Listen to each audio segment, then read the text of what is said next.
It's live, pal. You're watching my favorite YouTuber, Chillmonger. You're watching his favorite YouTuber, Marcus. Bust down, Pantheonist. Happy New Year. Happy Yeah, New Year. yeah, we haven't seen you since Jesus' birthday. We didn't stream for that either. You celebrate that one? What, Christmas? Yes. I December celebrate 25. Christmas. You're like, you know what? Jesus was born this day. Yeah. The religion aspect of it doesn't I guess is not as prominent for me. It's just more of a celebration point in the year. Pamela? Oh, bam, bam, bam. I'm gonna actually learn the words to that song, and I'm gonna sing them specifically. Neres is here too. Johnny Rastafari, as usual. Okay, let's do this. Today, we're doing the New Year's call-in show. Is there something that happened in 2025 that you think went overlooked? Let's not say goodbye to 25 without mentioning it, right? Let's also talk about some predictions for the future. You guys can call in and give us how about a little bit of constructive criticism. What does Chillmonger and Marcus need to do? How could Pantheon be better? Is there something that we're forget? Like, give it to us raw, no I ain't signed up swearing. for that. Please. Give all the criticism to Chill. Give Oh, all yeah? the criticism to Chill. They'll be like, yo, that couch is just too wide. If we just got a newer one, we could have more of you on frame. I decided to leave criticism in 2025. I'm no longer accepting it. I'll accept criticism from Johnny Olden, like from someone I Great and please. horrible. You're good people. We've seen you enough times. I'll accept criticism from you, but don't come in here with Fufu Shma Shma 2063 and then tell me that, yo, you got to cut your hair, dude. Cut your hair on stream. Cut my hair on stream. Well, that'll be the bet. I would bet something like that I really believed in. I put my hair on the line. On stream. Give it to us uncut. Oh, now even that you can say is an innuendo. Give it to y'all raw. Just give it to. Oh no, we can't even do that one. Just provide feedback. You give it to me. Hey, that's how I saw a Michael Jackson trailer. That's how I opened up the new year. It was the first thing on my feed. It said, "This is the year of Michael," and it's like supposed to be the first half of the Michael Jackson duology. And I thought it was okay, man. I thought it was cool. Yeah, no, we did I not? I don't know who I talked about the first teaser that they put out for the Jackson biopic. It might have been Chill, maybe, or it might have been Chill. Might have been Darius. We had a night without you, but I thought the first images that got released were really dope. So I can only imagine. I haven't seen this newest trailer yet, but how much of Stranger Things have you seen? Clips, like Twitter content. Man, yeah. Okay. Yeah, no, I kind of got my supernatural feel on Derry. I wasn't really in a rush to see Stranger Things. And just really haven't gotten around to it, to be honest. Orange Juice says hello. Hello. I got low expectations for the MJ movie. Whoa, why? Hey, if I gave you a link right now, could you call in and tell us why you have low expectations? It's in the chat right now. It'll be on the chat for all three of us's all channels. But specifically, Q100 John, let me know why your expectations are low for this one. I thought it looked good, right? And we know the character. We know the lead character in this is Michael Jackson. We should all like him. Black Claw says, Happy New Year. Claw, if you got time, you're joining the stream too, like you did before. How are you doing? Okay. Decent. Pretty okay. Talk about Ironheart, Thunderbolt, Superman, Captain America 4. There was a Captain America 4? Fantastic Four, all being mid at best. Don't hate on Mackie. Don't hate on Mackie Cap. You know Mackie Cap was Cap 4. I'm hating on a creative decision, which they have already began to undo. Already. Quick. Fast as hell. But if you want me to talk about Ironheart, I don't know, man. It was different from comic books. It was a different character. Like the whole I'm gonna join the bad guys, deal with the devil thing was strange to me. Even kill Even the somebody. you're quick. You're quick. Hello, Guru. Hi. You're muted. Talk to me. Muted. No. What's up? What's up? What up, man? You got low expectations for the MJ movie? Yeah, man, I got because I feel like Hollywood is not good at telling interpersonal stories anymore, and they've gotten too far into the realm of spectacle. And what evidenced that to me was when I looked at the initial trailer, like Marcus was saying, there was a lot of good images. Like there was these spot on recreations of actual Michael Jackson moments. Facts. And to me, that leads me to believe that the biopic is going to be like a feature film Wikipedia page. Like Michael did this and Michael did that and he got this. And I would rather a more deeper interpersonal story about Michael or the Jackson, similar to the American Dream, the show they did about his childhood from back in the day. So that's why I have low expectations for the film, because I don't think that Hollywood's interested in telling deeper stories. They want more of a spectacle. What did you think of damn the Queen movie, the Queen biopic? How did you think that one I hit? actually liked it. I was completely unfamiliar with Queen going into Okay. Queen. And I didn't know Okay. nothing about no Freddie Mercury, nothing about none of that. But I watched that movie and I felt like I understood who Freddie Mercury was, his contributions to rock and roll, Queen's contributions to rock and roll. Since I Right. wasn't a big fan, I didn't have a base to compare it A to. big You know, expectation. Yeah, for sure. right, yeah. So I was just like, I don't even really know this individual, but coming out of it, I said, wow, I became a fan. I started listening to more uh, Bohemian Rhapsody, and I started listening to their music more. And I enjoyed their music, so I feel like that was a good biopic. Side note, Bohemian Rhapsody is a bad song. Every other good song that they've got, I give them Hot credit take. for. We Will Rock You. Bohemian Rhapsody is just Who like changing the beat 3 times? That's so First of Kendrick. all, rappers do that all up and down their tracks now. So, you know, And I I didn't guess like they it then biting either. Queen. I guess they're biting Queen. Hey, It's didn't the didn't we review Kendrick's together, Guru? Do I what? Didn't we review Not Like Us together? Yeah, we did the day it came out. And you told me, thank you for this. You told me, no, stop pausing it. You have to listen to the whole thing through. And I still paused it a couple times, but like, Hmm. yeah. I'm very glad I got to listen to it that way instead of listening to it like, oh, what he really means this. It was better experience. Yeah, I remember that. You're not a Yeah, that colleague, was you're a colonizer. That was like a big, yeah. yeah, a big line in that song. But yeah, Back but to I back like to I like Queen. Bohemian Rhapsody though. It's the beginning when he was like, "Mama, I killed a man." Doom, doom, doom, doom, doom, doom, The doom, opening. doom, doom, doom, doom, doom, doom, doom. Don't hate on Anyways, Bohemian Rhapsody, dog. the Michael movie from the teaser trailer, I think you're over analyzing it. I think they're gonna show you him in the Thriller makeup, and they're gonna show you those things in the teaser trailer because that's what's gonna tease you and bring you over in in the trailer.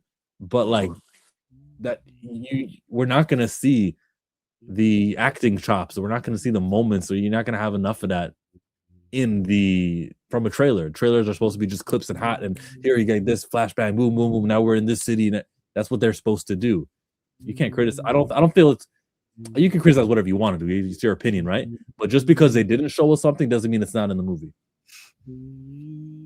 Carry Sure, on. sure. I just think that I don't also think there's a capability issue. Like I don't think Hollywood's even capable when they do these big budget products and things, big big ticket movies and stuff. And I don't know the actual budget of the film, but when they What's promote up there? something, they normally sterilize the hell out of it. That's the thing. And I'm concerned that they're going to sterilize the story away from like interpersonal drama and things that could be unique to the story and actually make it a here's Michael Jackson as you remember him story. We're going to recreate what you already know, a fan like myself would already know the highlights of the Michael Jackson experience. You want to peel back the curtain a bit. Yeah, like the story should be a peel back of the curtain, right? Yeah. Like this, put it like this: the story of the movie shouldn't be the worldwide phenomenon known as Michael Jackson. It should be a more subtle take on the worldwide phenomenon of Michael Jackson, a more introspective take, a different perspective on that. We shouldn't get the highlights of his career. It shouldn't be a highlight film. And from that initial teaser, you do make a great point, Chill. But in that initial teaser, coupled with how Hollywood produces this sort of stuff, I just think that it's going to be a highlight film, unfortunately. Also, got to take into account all the legal battles that this film has kind of faced going into production. So, I mean, I hear the concern. I could certainly see it being a very very sanitized, safe version. That wouldn't be out of the ordinary, like you said, for Hollywood to do something like that. I think some of the key points that they've been fighting over, though, the things that have been holding this film up, leads me to believe there's a bit of controversy in it. So I'll stay cautiously optimistic about it. At least until I see something I don't like. Right now, I guess I'm hanging on to the fact that, number one, like you said, Michael Jackson is a world renowned icon, and it's kind of hard to tell a bad story about a figure like that, unless you kind of dumb it down the way you're talking about. It absolutely could go the wrong way. But I'm looking out. I got a pretty positive outlook on it so far. We'll see how it goes going on. How about some of these? The 2026 movie slate. Michael is not on this, but some are. So Doomsday, we know about that. Odyssey, Super Mario movie, Galaxy. There's a Hunger Games, a Toy Story 5, we know that. Some of the stuff is kind of interesting. Spider-Man Brand New Day, Chronicles of Narnia, Dune 3, is that a He-Man? Masters of the Universe? Mm-hmm. Oh, they're doing a He-Man. Where's the trailer for that? Maybe it's later in the year. Jared Leto as Skeletor. Okay. That is not a joke. That's real. Well, the funny thing is that Mark Hamill plays the Joker's voice, and then he also played the voice of Skeletor.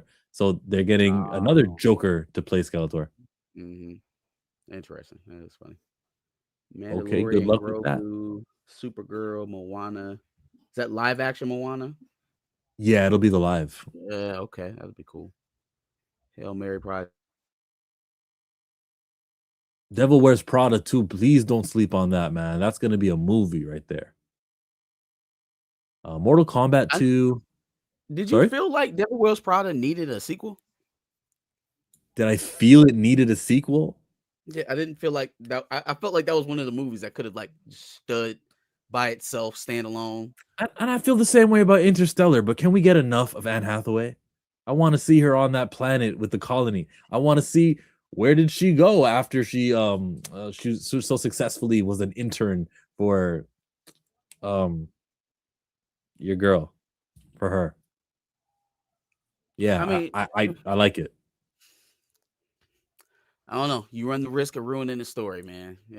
Matrix went one too long. Some other series, Fast and Furious went several too long.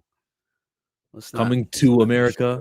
Favorites. Yeah, Coming to America. We didn't need that, I don't think. What's the one Adam Sandler had where he gets Happy Madison, was it? Happy Gilmore. Gilmore. I still haven't seen that. Did you see Happy Gilmore? I definitely didn't.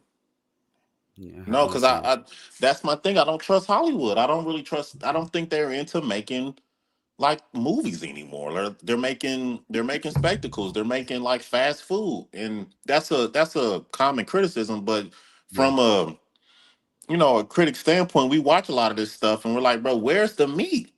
Yeah. Like, where's the meat? Like, where's the creativity? Where's the idea that they're trying to express with some of this stuff? Everything is just, oh, you like this back in the day, we're going to do it again, and worse. So it's like, I don't know. Connoisseurs Triple, if you're still watching, he just said, "Where's the meat?" So I better get a comment on him. What's that guy on ESPN? Did you guys see when the ball dropped? Scott SVP, that dude. Scott Van Pelt. Him, yeah. Did you see the funny clip? Mm-mm. Okay. Pam says, "Devil Wears Prada seems like a snooze fest. Don't know why a sequel was necessary."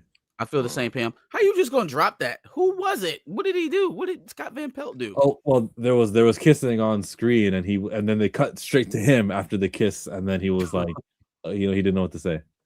No. Yeah. But you know what? I do know what to say when we get a super. Count it, count it up, count it up, count it up, count it. Can't take it when you die, but you can't live without it. Queefer Sutherland 907. Appreciate you. Why was Michael in those? Oh, I don't want to say that word. It's not YouTube friendly. Why was he there? Probably the same reason.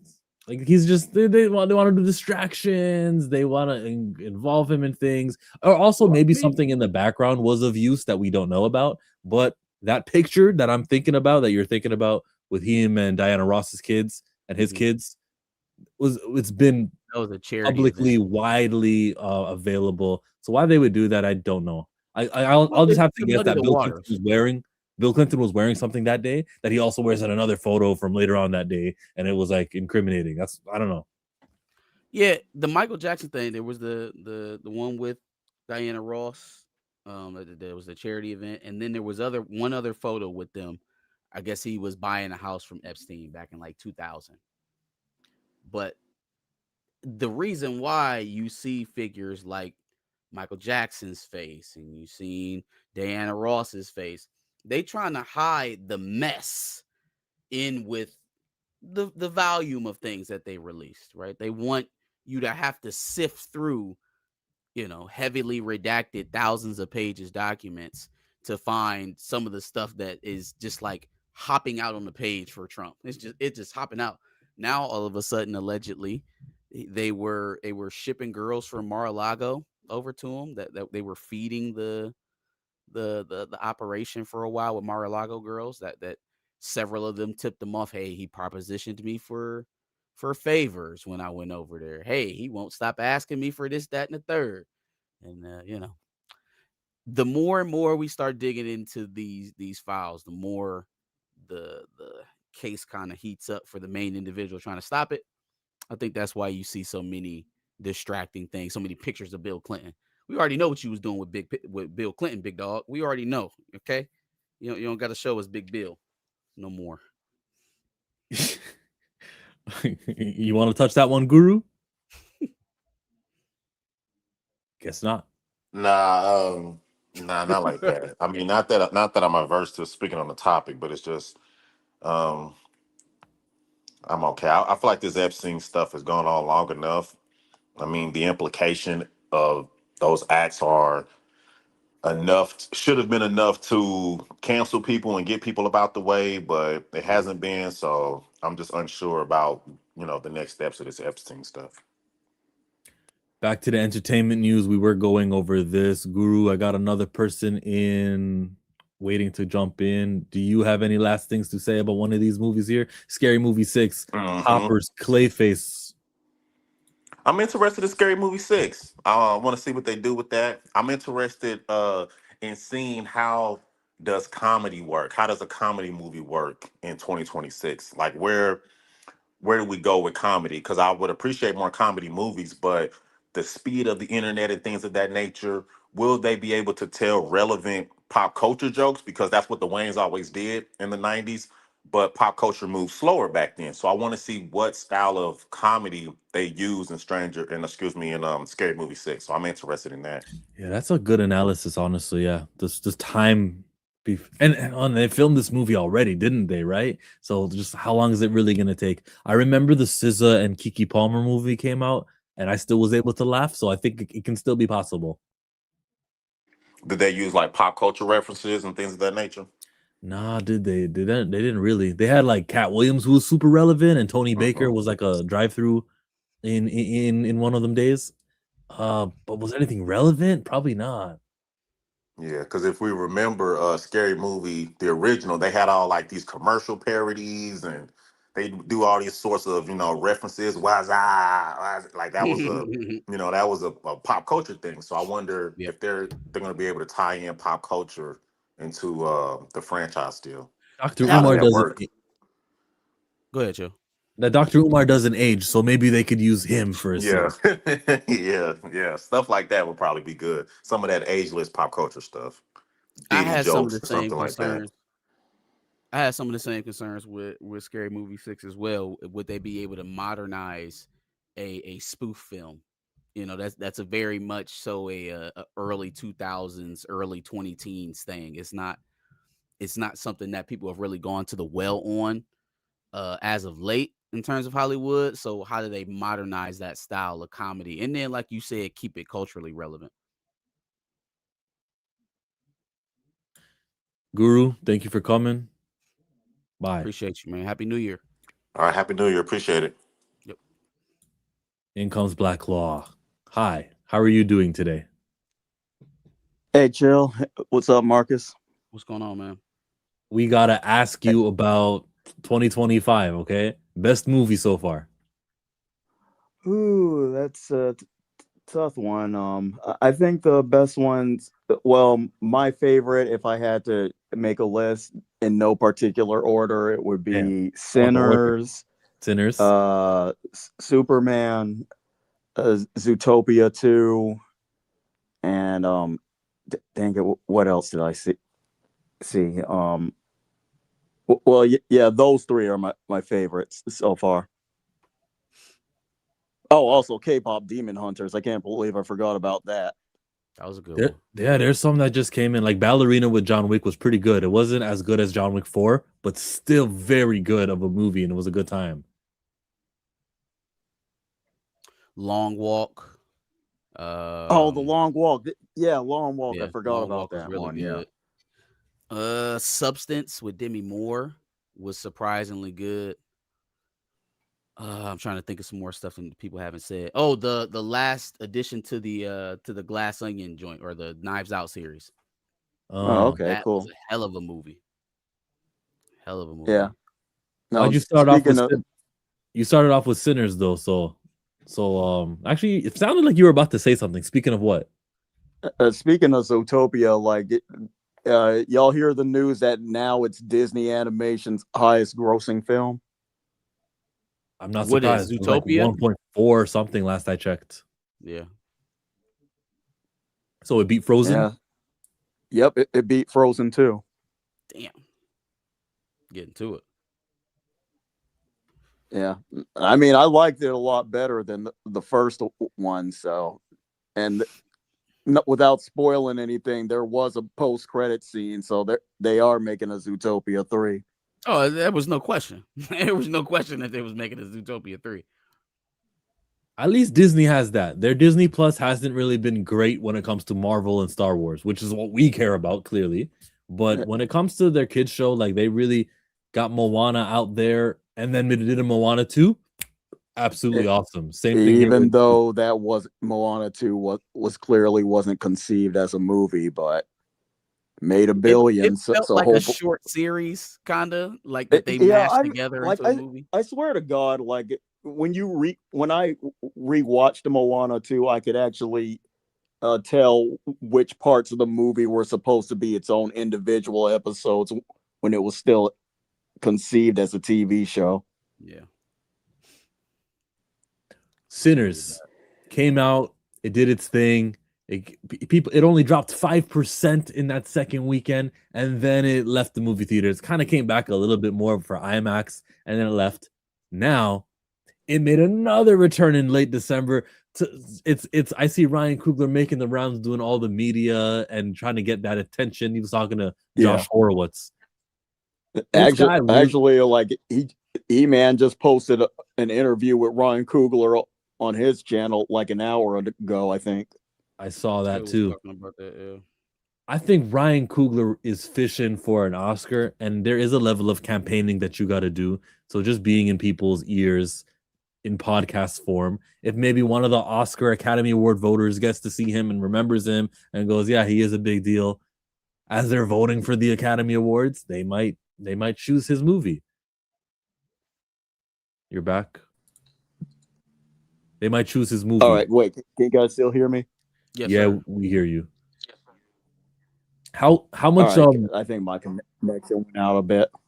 How much reverence do we put in the Academy Award. I think on a scale of 1 to 10, I think it's a 3 as far as like how much I care about it, because it's still your peers who are voting for it, so I have to put some respect for it. But it's not my opinion, but it's the industry. But like, so what? And the answer to so what is an Academy Award actor can greenlight anything, like, so getting that victory means something. The Oscars is kind of like sausage for me. Once you know how it's made, once you see how it's made, you can't unsee it. And so when I heard Oscar same sausage? Here, especially in terms of animation, how they treat animation. Yeah, well, we just had one of the board directors at the Grammys, on the selection committee, right? Tell you exactly how these processes go for these award shows. People go in with reps, they lobby just like they do for our congressmen, right? Just how businesses send out lobbyists to lobby our representatives, and it's not a fair fight. It's a moneyed interest type of thing, right? It's something where an individual is influenced to push you. That's how we get some of the kind of head scratcher results that we see, because those people's, whoever was connected to that project, just lobbied harder. Maybe they just had a few more loose coins than the next guy. It doesn't really depend on the quality of the film. So for me, I think it would go a long way if actors and producers and directors kind of shunned the Oscars for a few years, even if it's just for 3 or 4 years, actually shun them and not seek their validation to force them to get back to actually viewing the films and doing it practically, as opposed to, okay, who has the best offer for this year's best picture? You know what I mean? Actually getting back to something exactly that is based on merit and not just based on relationships. Yeah, you hit the nail right on the head, man.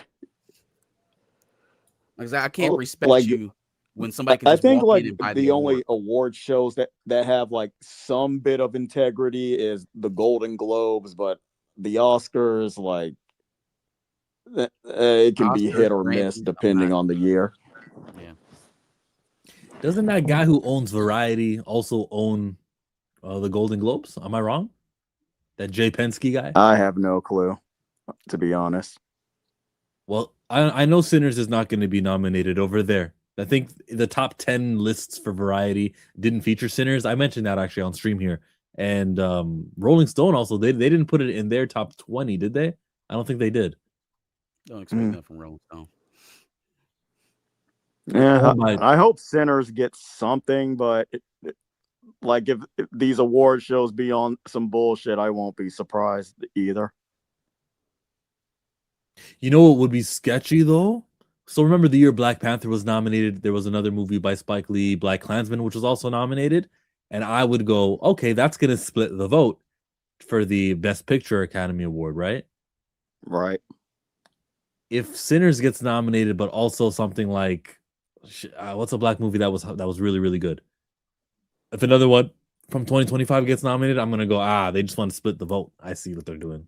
Yeah. It won't work though. Sinners would get that. I can definitely see K-pop Demon Hunters sweeping for animation though. Maybe for music as well. Yes, for animation, sure. Hey, and maybe for music. Black Claw, can I ask you something I really want, like, Mark? Because Marcus was talking, he yaps on the weekend about, Dune, it's not going to move its date from Avengers Doomsday. He yaps on the weekend. He yaps. He just yaps. Who wins that? Avengers Doomsday or Dune? Ooh, okay. So this might be the unpopular opinion in these parts, but it's obviously going to be Avengers. Like, let's just be real for a second. That wasn't the question, because if you'd have heard me while I was yapping, you'd have heard me say a straight up head-to-head fight, who makes more money, Dune or Avengers, is not the fight they're attempting to wage, right? It's about who could gain more off of the other's audience, right? Oh, so it's kind of like some Barbenheimer thing. There you go. Exactly. Can I get in there and get my fair share of Avengers casual viewers to see Dune first. If they do, I count that as a success. Right? If you can I can shave see anything them off of what's coming going from that way. Doomsday, that's a Definitely. success. I think that's why they're not moving. I don't think that they think straight up we're going to make more money than Doomsday. I think they're going to take a $1.2 billion film and make it a $900 million film. I think can see that happening. Definitely. Looks like they're not moving. Avengers easily. Yeah, I mean, of course, Avengers is going to make more money, but if it's like another Barbenheimer situation, then yeah, Dune. I can see why they're not moving Dune. Why do we point to Barbie and Oppenheimer releasing on the same day? Like we can do that again. Don't you think that those two movies releasing on the same day hurt each other? No, it didn't. I mean, they were both wildly successful, though. Well, yeah, both of them. If they were different days. No, I think it's because like the two movies that released on the same day, but they were just so wildly different in tone and whatever that just got people noticing, and then it got them excited, and then you saw all the memes, and that just snowballed into the big phenomenon known as Barbenheimer. So yeah. So Doomsday that's a pun. Is that going to work also? Well, what does work? Good. You never know. Hey, Doomsday. I can see it working. I don't know. I think that movie has a fan base, Dune, and we know that the second movie made like 700 million, and it's gonna probably make 700 million or more again. Likewise with Avengers Doomsday. I know that's where we always differ, but I know it's gonna gross over $1 billion. It could even reach $2 billion. Like it could happen. It's very possible, right? We got to see how much bigger the promotion gets. But, they promoted that Captain America is back, so that's something. All right. I think I'll never be able to prove it without a time machine and alternate realities to show you this is how much Dune made when it wasn't on Christmas Day. But I think it'll be proven once they move from that Christmas week and they say, you guys got this. Avengers is bigger. And I can't wait for you to eat crow, Marcus. Yeah, I mean, I guess we'll see in December. And not just that it has an impressive showing. Again, I'm conceding the point now that it will make more money. What I'm saying is that I think a lot of people's expectations for that movie aren't based on current conditions. I think they're largely based on older reputations and ability to garner favor from fans when the circumstances weren't so dire. And so that combined with another name brand production going out at the same day, a production that has planned for that day much, much longer than you have. Even if you were planned to release on that day, your plan was something completely different 3 years ago. It was something completely different. Dune's wasn't. They were always working to get to Dune Messiah, aka Dune 3. By next Christmas, or next holiday season. So it's just hard for me to think, like you said, that a $2 billion film and a $700 million film with similar presences or similar premises, or at least related genres, isn't going to cannibalize each other in some kind of way. But you seem to think it's going to cannibalize each other in the other way. You think it's going to eat Dune's audience. I think Dune is going to eat into Doomsday's audience a bit. We're being joined by Bigford Entertainment. Hello. What's up? How you doing, guys? Happy New Year. Bigford? Doing spectacular. Thank you for joining the stream today. It's been a minute. I haven't chilled or heard from you, so I said let me pop in and see what's up with you guys, man. After I put you in your place in Quebec. Okay. Yeah, we had to settle something. Yeah, that ain't done yet. We still got a bet going. Don't remember. I'm still waiting on you. I don't remember no bets. No, I thought that was last year. They expired on that one. Of course. Tell me what you think about Avengers Doomsday and Dune 3. It's coming on the same day, so they say. I know in my heart Dune is gonna move its release date because obviously it's Avengers. What do you think? Are they gonna move? You think Dune is fine? What should Dune do?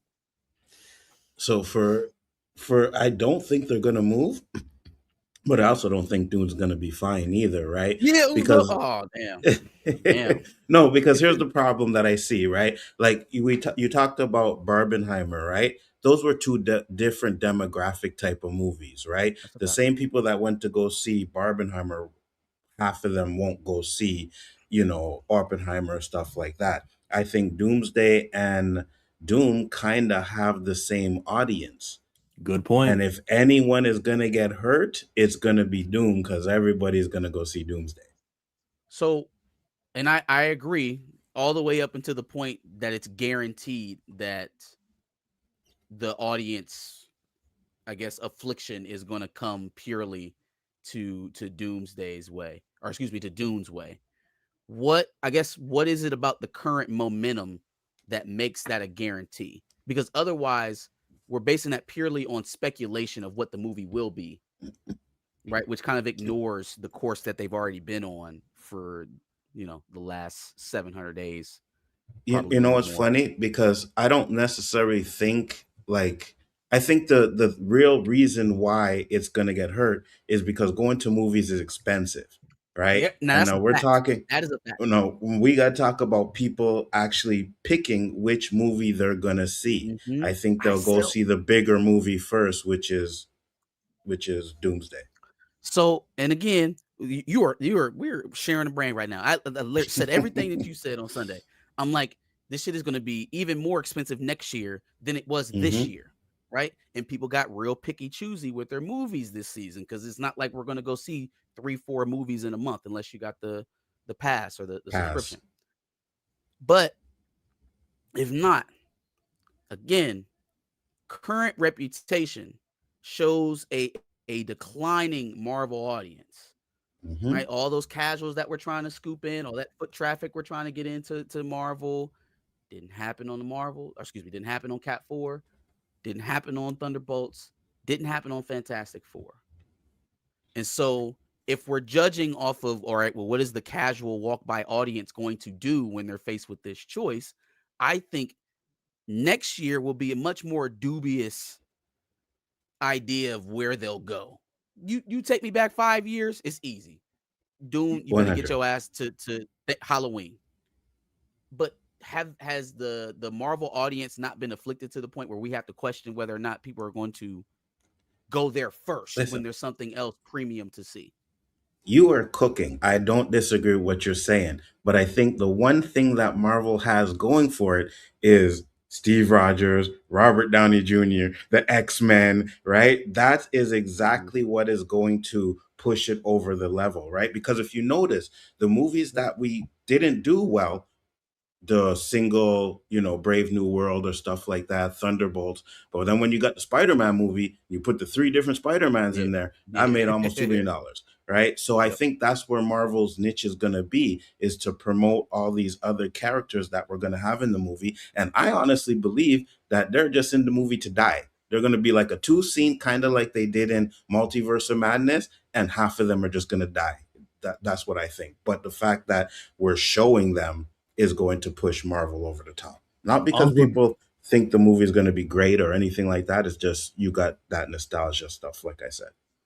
did you just say 3 Spider-Man just so that you could sneak in 2 Captain Americas? Is that were you at all doing that? I'm not sneaking into Captain America because we already know who the real Captain America is in this show. In the trailer, it didn't say Captain America will return. It says Steve Rogers will return. I'm just saying. I want to be that naive again, man. I want to be that young and naive. Yeah, man. So, like, I hear it. Oh, go ahead. no, you go. I was gonna change the subject to Wonder Man in that race swap. Oh, Yeah, no, we can talk about that. I'll just say that I guess now I want to ask another question. I won't do that.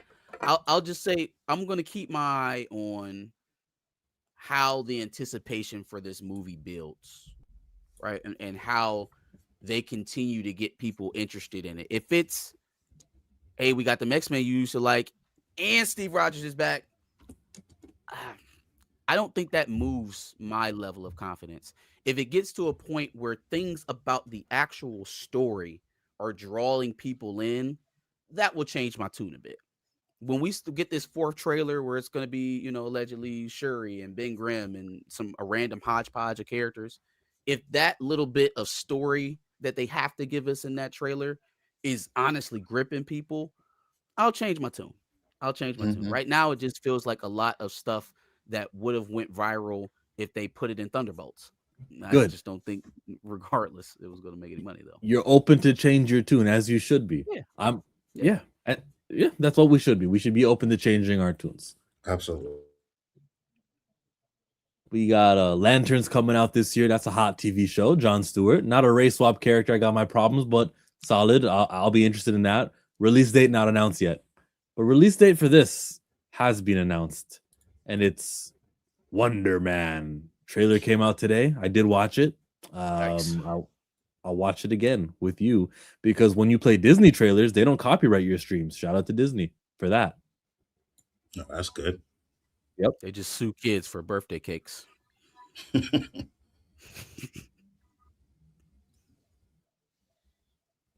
Plan? I was just about to ask the same question. Okay, cool. I was wondering. I hope it wasn't me. I was trying not to be like, wait a minute. Yeah, I might have muted it while I was setting the video up, but we'll start it over again. Thank you. Rogue Comic says, glad to see Chills decided to bring out his big boy chair for the new year. Oh, just for that. What up, Mike? This is the wall. It's everything. If I get this close and I miss, I'm gonna need you to sign this to confirm you don't have superpowers. yeah. I need to be in this movie. Shaw, I was born to play this character. Acting is the sum of everything I've experienced. The joy, sadness, loss, heartbreak. Oh, he's like the guy from Supercell. The Department of Damage Control considers Simon Williams an extraordinary threat. I like seeing him.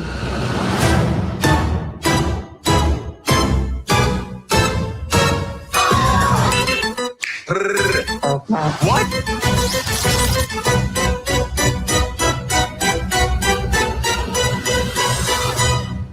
Are you gonna use super speed or what? I'm gonna use my car, Trevor. Does that mean you do or do not have super speed? Let's go!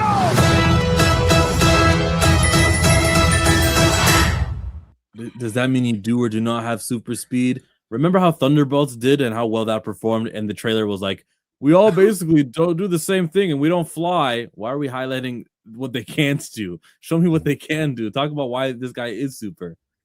And try not to do the stereotypical, where's the lightning? The lightning's in his hand. Remember, did you guys see that? Right around here? Like, is that electricity? What is that? Something. It's powers that he's faking not to have, that he's pretending not to have.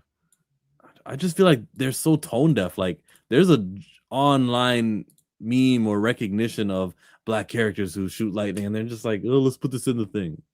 People will like that in the trailer. I continue to be very disappointed by the choice to take this role from Yahya Abdul-Mateen. I don't really get what it does for him as an actor, where he was at already. Like we've already done premium short series. Like we've done it with the king of short series or limited series in HBO. Like, look, you've done that. You know what success looks like in that space. None of this feels like success. Like the tone feels off, like James Gunn-esque almost. Yeah. The concept is bloated with unnecessary stuff. This feels like somebody's pet project. This feels like this was somebody's idea for a show in general, and they brought it over and made it a Wonder Man story. Like, what is Ben Kingsley doing here? Why? How is he integral to this story at all? Why are we running around faking not to have powers only for Damage Control to be on your ass? Damage Control to be on your ass. Why is Damage Control the main big bad for all street level villains now. Like, why is that why damage control? Whoa, that's continuity. I don't mind that part. No, that's fine, but there's another organization, a governmental organization that's much bigger than fucking damage control that should be chipping in on metahumans, don't you think? What the hell is SWORD doing? What do they do? What do they do? Good point. I don't know. They check on Monica Rambeau. But I sure know that, damage control's around because we definitely needed more of that. We need more of the Succession guy. This is why Ben Kingsley is in the movie, because it says Academy Award winner Ben Kingsley. That's why they 100%. Who gives a shit? Who gives a shit? Because he was the worst thing in Iron Man 3, and then they brought him back in Shang-Chi, and the minute they brought him back in Shang-Chi, I was like, I'm done with this movie. I'm like, I can't watch this anymore. Like, what is this crap? And now we're going to do the same thing in Wonder Man. It just, it doesn't make no sense. It's like you're putting in humor just to put in, like, unfunny humor. It just doesn't work for me. It's so stupid. First of all, we race swapped this man. Like, that's where we start. That's where we started, right? And instead of giving him an imposing character for people to respect with a power set that should be feared, he's running around pretending not to have powers because he wants to be an actor.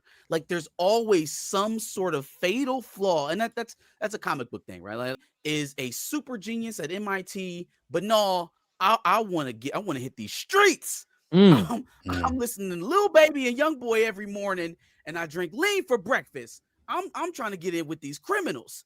And then was that episode 7? The lean for breakfast? I don't think that was in the show. I don't know. It might as well have been. And then here you go, Wonder Man, right? Like all powerful guy. But no. Let me try to mosey in between the margins and be meek and be meager and hide. And I guarantee you that's going to be the majority of the series, is him trying not to come into his own because he doesn't feel deserving, or because he might have hurt somebody in the past, or somebody told him that he wasn't a real hero, or some depressing shit that keeps him in this hole of not actualizing his real potential. We're going to spend most of the series talking about why this guy is fucked up and why he can't do what he really should be doing and why he's trying to hide as an actor. Why is this a superhero series? I agree with you 100%, and Chill already knows this. I don't have a problem. I don't have a problem with race bending, right? But if you're gonna do it, give something better than this. Like, this does not look appealing to me at all. Like, I'm just like, okay, I'll watch it because it's a Marvel show, but I have a feeling that it's just gonna be extremely boring and not funny at all. I'm hoping I'm wrong, but I just have a feeling by the trailers that it just doesn't work for me. What's up, Mike? Rogue Comics. Okay. He's probably watching a Sasha Banks match. She started losing all them belts here recently. Downfall starts. Damn. Her contract must be up. Are you saying AEW next? WWE? Yeah, she might come back because Vince isn't there anymore and not in a serious capacity. Yeah,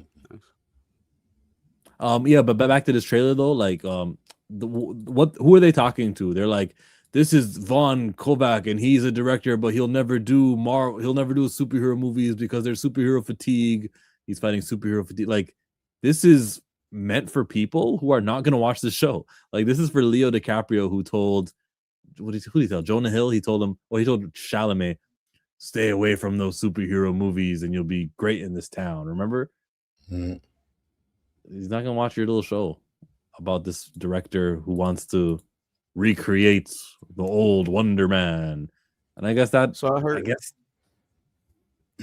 I got Stamina's criticism about, or not criticism, but his point about Sword kind of being a sledgehammer, to put in a small nail.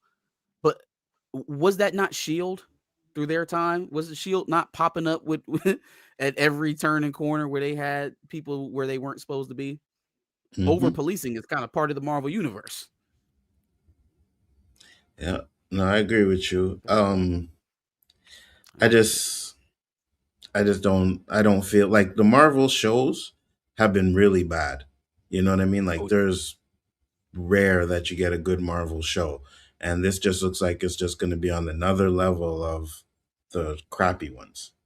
Like if you miss Getting it, you heavy don't Moon miss Knight anything. energy. Yeah, Yeah. absolutely. You remember they filmed this thing in 2024. Like it's supposed to be already out, but they just kept delaying it and stretching. So this is from that era of we're invincible Marvel.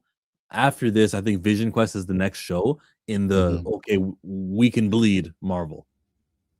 Well, Vision Quest, I'm iffy about that one too. Again, like when it comes to the shows, they haven't really done them properly. So whenever they announce a show, for me, it's like, I'll wait and see what it's gonna be like before I like, because they just haven't been good. You know, at least with the movies, you could say, oh, this probably gonna be good. Looks like it's gonna be good. But with the shows, I'm more or less thinking they're gonna be bad before I And think they're it's gonna the be good. same problems over the time too. They waste too much time on side characters with dead end story plots. They don't really have a threat or a menacing enough villain to make you Mm-hmm. care most of the time. Mm-hmm. Like why am I sitting here watching her fight who was Kamala Khan fighting? I don't even remember. The Bengals chick. Oh The yeah. chick who wanted the Bengals. Yeah, like Mm-hmm. Darben. in the middle, we're taking random trips to Pakistan. You know, we're Mm-hmm. doing geography and world history in the middle of the series. This is not it's not what we showed up for. Is she gonna punch somebody? Is that gonna happen this episode? No. She not only does she not punch somebody, she's got new powers. So all those comics you read are relevant. Actually, let me hit up the comics division right now. Change her Change it powers. to make it relevant. Okay. Yeah, man, it's just horrible what they do with the shows. And the thing is, you'll watch this whole thing, and then it's like, okay, there's only one episode left, and they gotta wrap up every single thread in the show in the last episode. Like, you don't do that when you're making a show, right? You build up to it, you wrap it up during the course of the show, and then it's just like nobody cares at the end. Like, okay. One thing that Ricardo wrote, folks wanted Timothy Chalamet to be Nightwing and Robin. Thankfully, James Gunn doesn't want Timothy Chalamet. He got David Cornsweet, and he's rumored to be paid less than $1 million for that first movie. He'll probably get a no-name actor. Why? Because Robin is a big deal. It's already known, and an actor isn't needed to sell Robin. What you need is cheap talent who will agree to be with you for long term, and the characters will sell themselves. Hold on now, chill. Hold on. Let me think this out a bit. Let me think this out a bit now, because I'm thinking about it. Because I'm still of the mindset that there's a battle royale for who's actually going to do Batman, whether or not they're going to go with James Gunn's version or if we're going to stick on this Batman train that we're already on with Matt Reeves. If they cast Chalamet as Dick Grayson, that's a big enough age gap for Bruce and Dick, right? With Pattinson and Chalamet, is that big enough age gap for them? No, because Robert Pattinson's what, 34? Chalamet is like 25, 24. Didn't he just have a birthday? How old is he? He is not 25. I got Pattinson. Robert Pattinson, age 39. Oh, he is pretty old. 39. Hey, almost 40. How old is Chalamet? Yeah. Timothée Chalamet. He's 30. Oh, damn. Up there a little bit. But he kind of looks young though, too, He does right? look younger though. Yeah. He looks younger. He looks young. They could swing it. Chalamet as Dick Grayson in the Batman 3. So you're on the Batman train, the Matt Reeves Batman being the prominent Batman for the DCU, right? As I see it right now, it's the surest bet for a success. My problem with James Gunn is his inability to diversify tones. And Agreed. if we got a Superman, Supergirl-esque Batman, my brain would explode. I don't want any parts of it. And the things that he's saying about Batman too, it's like, oh, well, Batman's boring, and we've seen all the arcs Batman could have. And I'm like, well, I must have missed some damn movies. You know what I'm saying? I just don't. I feel much more comfortable with what Reeves is already doing. The blocks he has in place, the Penguin series. It feels like there's something cohesive happening there. The only thing they got to do is figure it out money wise. I'm sure is part of it. But you know, so I think James Gunn universe is like fantastical and Matt Reeves is more into reality. How would you think they would mix that in then? It would be a tough marriage. It would be a very tough marriage. I think one of them would have to give, but it would only work in a like a I hate to invoke this movie, but like a BVS setting. I don't think you could pick Matt Reeves Battinson up and put him in James Gunn's Metropolis. It just the clash is too stark. Neither do I think you can take Clark or Superman and put him in Matt Reeves Gotham. It would have to be in some sort of mutual setup, like a BVS or a Justice League kind of thing, so to where they can both kind of give a bit. It's a new landscape, so nothing's really expected. We don't have to get joking ass Jimmy in the background, and there aren't people shooting drugs on the streets of Gotham either. It's just kind of like a happy medium in between the two. I agree with the second part where you can't bring Superman and all this magical stuff into the Batman, but you can take regular old Batman into the super world. You can't go the other way around. You think you think Battinson would work in Gunn's Metropolis? Guns? Yeah, just because you didn't mention about all of the giant monsters, Godzilla style monsters in the world, doesn't mean they are not there in Gotham. It just means that during that movie, he was dealing with Riddler and his, it all happened in span of 1 week, that movie. So it just never came up, Metropolis and all their ongoings. I don't mean necessarily continuity wise though. I'm talking like tone. Like, does he fit with the characters that we saw in Superman? Tonal wise, I kind of agree with you there, but I think if Matt Reeves were willing to put some supernatural elements into it, like for example, Clayface supposed to come out, right? You make it the Clayface from the comic, where he can transform his actual clay and not just some regular dude, and you kind of slowly mix it into Matt Reeves' universe, then you can make the transition a little bit better. But I'm with you right now. Either way you do it, it kind of feels like this doesn't feel right. You know what I mean? Batman's a lot more darker, those movies, and you're putting him into this bright movie, and then you're taking Superman from a bright movie and put him into a dark movie. Somber just kind of feels weird.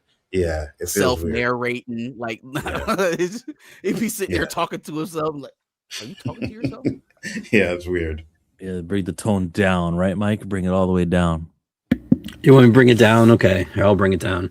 Matt Reeves movies would be best directed by somebody other than someone named Matt Reeves, because Matt Reeves is not a good director. Okay, I don't have time for this. Get this man out of here. He is not a good director. I don't know why. Go, I don't know why people keep hyping this dude. Like, I don't mind. Trash. Like, I'm glad he has Gotham looking like Gotham again, somewhat, but like, he's not a good director. He's like really not. Wait, Anzo, you're. I hear the ad libs. So you guys agree about what Gotham should look like? So we like the Christopher Nolan movie? No, we do not like the Christopher Nolan movies. No, we do not. Oh, you mean Chicago? Oh yeah, no, I don't like Chicago for Gotham, dude. Sorry. No. Hey, listen. First of all, it was one thing we talking about Matt Reeves, right? He only got one Batman movie in there. Y'all disrespecting the whole Christian Bale Batman series. Yes, those are garbage. Yes. Oh my god. Yes. Trash. Me and Mike have always been on the same page when it came to this. Quite possibly, United.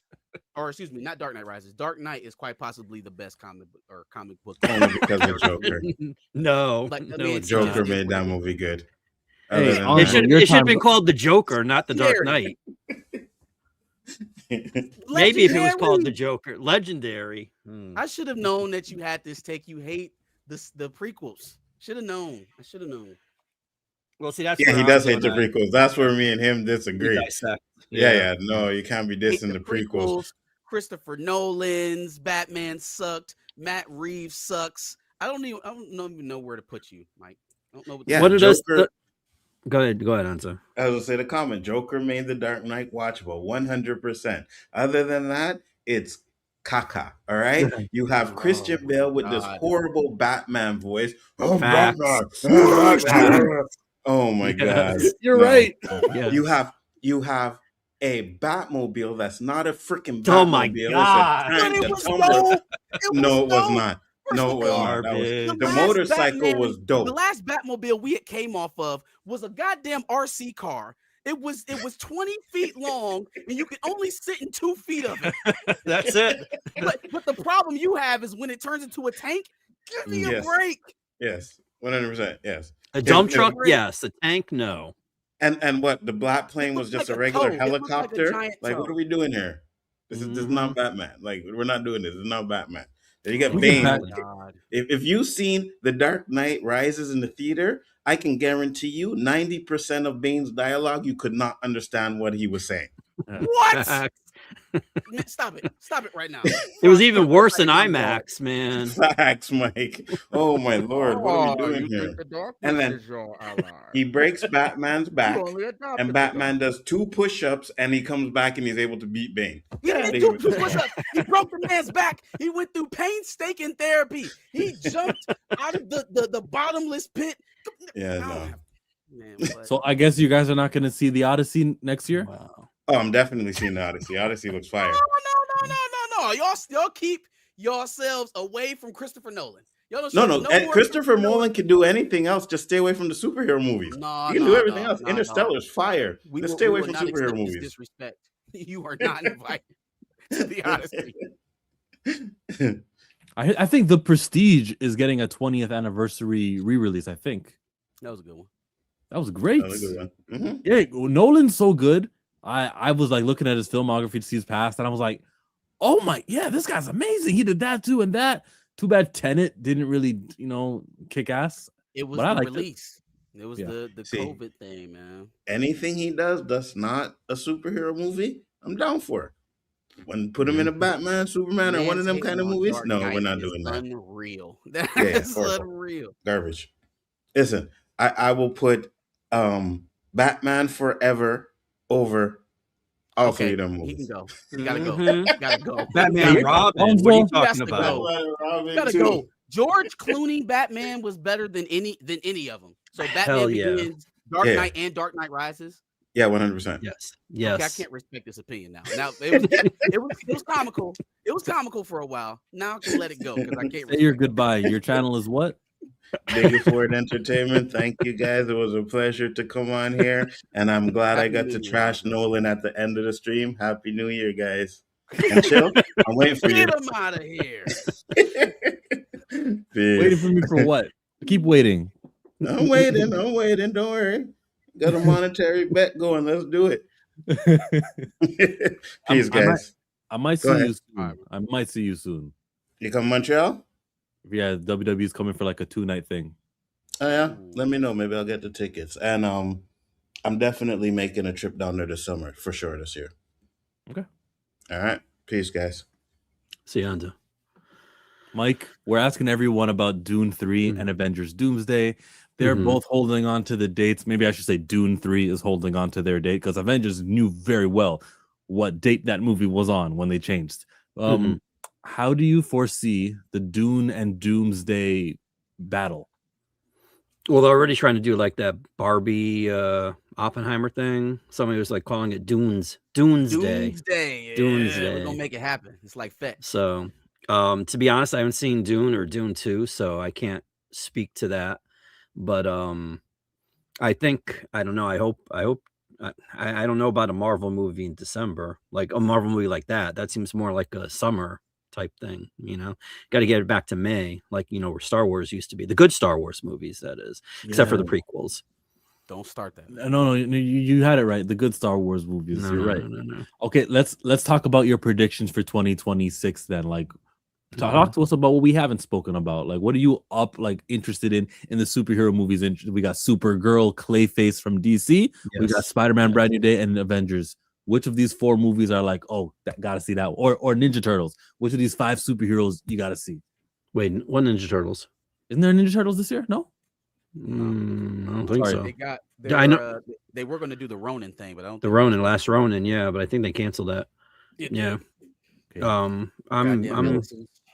gonna do it all of it. Come on. You hyped for one more than the other though? Well, Doomsday. I mean, the marketing I'm curious about, but yeah. And actually, I do want to see Wonder Man. I want to see what they do with that. No, you don't. No, I do. Okay. Yeah, I'm trying to see. I have in my mind, I hear you with temporary representation and all that. That's still there. But seeing the trailer, I'm going to allow them to do what they're going to do and then make my, declarations after that. That's valid. Yeah. You got to do that. Because I mean, that trailer you just played, Yaya looked really good in there. Like at least as far as his we're actor talking was about Wonder Man. Oh no, he looked fine. Mike, there's nothing wrong with how he looked. Yeah. What? What was wrong with how he looked? He got in shape. I like that. Camille Nanjiani got in shape for his role. I like that too. I appreciate people who are bulky, who are playing superheroes. And they obviously he did it to for the role. So did that's what Camille did. So they're enthusiastic about it. Well, we'll see. I mean, that's the trailer. That's the other thing too. I was talking with a customer yesterday about these trailers. Like they got to stop with these trailers because you have like Chris Evans was in full Andrew Garfield mode during one of his interviews when they said, well, we heard that Avengers Doomsday, they're filming now. How do you feel about that? And, not being there. He's like, oh, well, I feel like, missing out on something. But I know they're going to do a good job over there or whatever. He's in the movie. We saw the trailer. This was back in August. And I'm saying, but the first trailer they come out the gate with is Steve Rogers will be back. Like, come on. Like, yeah, no, you kind of had to though. People needed to be the casual audience needed to know Cap was going to be in the movie to get interested. This is where I struggle with this, right? It's like the 4 trailers, put Thor in it, put Steve in it, right? Like, let's let people know that these guys are coming back. Doesn't that kind of show the level of desperation? Like, I struggle with them doing so much extra stuff, but then maintaining a level of confidence from everybody. It's like if they were confident, like y'all was confident, I don't think they'd be putting out 4 trailers this early, a year in advance. Well, no, they got to build the hype. I mean, a year in advance. Yeah, a year. Well, see, I mean, we're looking at this marketing based from what we've seen since Marvel started in 2008 or whatever. But I don't know. Personally, I mean, I hate every marketing thing that they do where it spoils things. Like, I want them to do what they did with Infinity War, where they had Hulk's ass running down Wakanda, and he wasn't even in Wakanda. Like, I want that. I want things where, like, you see a dust storm or something, and you see the lizard, but you don't see 2 other Spider-Men. Like, I want those kind of that kind of marketing. I don't want to have all of this shit spoiled for me before the movie comes out. That speculation is fine, thinking like, whoa, wouldn't it be good if this happened? Or I mean, if they're going to be taken from Secret Wars 2015, and this could be like, that's fine. But when they show it, or when they like, I just don't. I don't. So doesn't it increase way too much the chances of spoiling something? The more trailers they give you, and the earlier they give it to you, gives more people to actually gives more time to break it down and come up with theirs. Right. It's also a 2-hour and 40-minute movie. So, you know what I mean? Like, they can put a lot. Give us everything. Yeah. What we've seen, this is the worst. I think that, I mean, I don't remember, and I don't know, maybe it's because technology is getting better or whatever. This is like the most leaks I've ever seen from something like consistently. Yeah. And I mean, did you all see that brand new, like, oh, okay, here, you wanted it, Chill? This is the one thing, and it is January 1st, the year of our Lord, 2026. Mm-hmm. I swear to God, if Tom Holland ends up in a cocoon and he falls out of it and shoots a fucking web from his wrist, I am done with all of this Spider-Man shit. I'm done with that. That's what I'm saying. That is the rumor. It is the rumor. That is garbage. That is complete. And that is changing a fundamental characteristic of the character of Spider-Man. And it's trash. It's trash. That would be Nolan / Reeves epic failure. Nope. Yes. Nope. You mean like making Dick and Bruce Wayne compete for women? The same. Be right back. That's what you mean. You don't mean any of that Nolan stuff. You mean like that. But but they were bros, man. Come on. No, that was bros. the time in the 90s. Bruce Wayne is his surrogate father. When is the last time you went out to pick up chicks with your dad? See, but eventually Dick, the student, became the teacher. Like, I mean, he's Nightwing, and he came into his own. See, this is something they don't let people do. Gotcha. Yeah, it's what they didn't let Falcon do. Come into his own. Well, that's true. Well, we'll see. I mean, that's why it says Steve Rogers will be back in Avengers Doomsday. Didn't say Captain America. So I know all the other the YouTubers on the other side are like, Yo, you Captain gotta America's stop back. doing that right now. Like those YouTubers, they don't talk about me on their channel. You can't keep bringing them up like this. Like, but I can't. Relevant to the cultural. Well, they're not. But I'm saying, but that's yes, they are. You bring them up all the time. If you hate them, which I do too, I just don't bring them up. Now you're giving them airtime. Didn't name names. He didn't say nobody's name. We don't know exactly. It's enough to say the hateful the YouTubers on the other side. It's enough to do that. No, because you have to point out how ignorant they're being by saying something like that. Like, there are people that will. You don't. You don't. We were gonna go another hour without mentioning them, and everything would have been great. But you had. I didn't mention them. How do you know? How do you know who I'm talking? I could have been talking about Dan Murrell. I mean, I'm not, but I'm saying I could have. Like, how do you know? You don't even know. Why are you assuming? All right, man. Yeah, you were talking about. But yeah, Sam is still gonna be Captain America. But this is the thing. This is the other thing I was talking about too. There were people. I was talking with a customer. I was talking with a customer about like the difference between the movies and the comic books. Whereas, like, with the comic books, we get 12 individual. If we're lucky for the series and ongoing, we get 12 individual issues. So they have a year's worth of stories. You figure 24 pages per issue or whatever. And with the movies, you get about 2 hours. So while Sam might have been Captain America in Captain America after Steve aged up and joined S.H.I.E.L.D., he was only Captain America in the comics for, I want to say, 12 issues, 13 issues, 14 issues, something like that. Before the thing got canceled and they started like, you know what, J. Michael Straczynski can write Captain America now. What about Sam? Well, no, they realized that Chris Evans was going to be in Civil War, and he didn't look like he was an 80-year-old dude, so they had to de-age him again to make him Chris Evans pretty. Yeah, that's what I'm talking about. No, I'm not talking about now, but because they've decided to do it again. But yeah, I don't know. We'll see. I just know that Matt Reeves shouldn't be making movies. That's all. Oh my God. We touched on Devil Wears Prada 2. We touched on lots of other movies this year that are coming up. Is there one sleeper? Is there Shrek, like Toy Story 5? Like, what are you into? Toy Story 5 is like Toy Story 4. That there's no hope for that. They should just. Then what did you see? Did you see Toy Story 4? Yeah, I thought it was cool. Unfortunately. Did you see Toy Story 3? Yeah, it was great. Did you think Toy Story 3 should have been the ending of Toy Story? Facts. Yes, and if you feel that way, then like Tom Hanks said, just don't watch 4 and 5. Well, I mean, with the talent involved in 4, I mean, it should have been good, that alone. But so hopefully 5 will be better than 4. What are you into? What's something that's coming up? Like, are you into the Avatar, the real Avatar, Nickelodeon? No. Damn. So it didn't hurt you when they said we're gonna pull this from the theaters. It's gonna be on streaming. It's not going in the theaters no more. Wait, they were gonna show it in movie theaters? It was supposed to be a movie theater, yeah. Live action or animated? The animated. It's gonna be Aang. Well, that's foolish. Why wouldn't they do that? And why wouldn't they put it in the movie theaters? Because it's 2D and they just don't think it'll be what it's supposed to be. Even though is Avatar supposed to be 3D? Like, nah, animation does better on 3D according to them. 2D animation is something of the past. We'll get subscriptions, and I can see why. I just disagree. I remember when Netflix obtained Avatar in like 2020, everyone was home, and that thing was like the #1 most viewed thing. Avatar was the most viewed on Netflix. So you'd think, okay, there's an audience here. Let's just do what Disney Plus is doing, right? Oh, Moana's being viewed.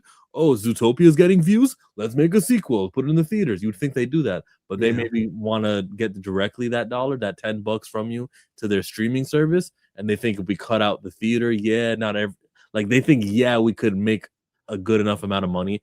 Plus, people won't cancel their subscriptions right away, and they'll make like an extra $10 the next month and the next month. it's a business decision that I just hate because I want to see this thing theatrically. Like people are watching Strange Things theatrically. Okay, I was gonna ask you about that question. What's the deal with Stranger Things? Because I went to go see it last night, and that place was packed. Now, when we got there, you scan the QR code or whatever, and they give you a voucher. It was $20 to go see it, but you scan it, you get the voucher, 20 US, so that's like $400 in Canadian. So when you scan the QR code, they give you a $20 voucher, and then you use it on like the concessions. So technically, we didn't pay for the admittance to the movie. Nice. But so like, is this, and I know people keep saying that they're concerned about Netflix buying Warner Brothers because of, whatever is getting regurgitated or whatever. But like, that seems to me, I mean, like, let's say the movie theater had to pay, I don't know, $1 million or no, $100,000 to get the print or, to get the signal. If they do that, every ticket that was sold, that's money in their pocket. So that will help movie theaters. So if Netflix does this thing, and then they could show, I mean, Netflix, that's where Avatar is on, right? The Last Airbender one?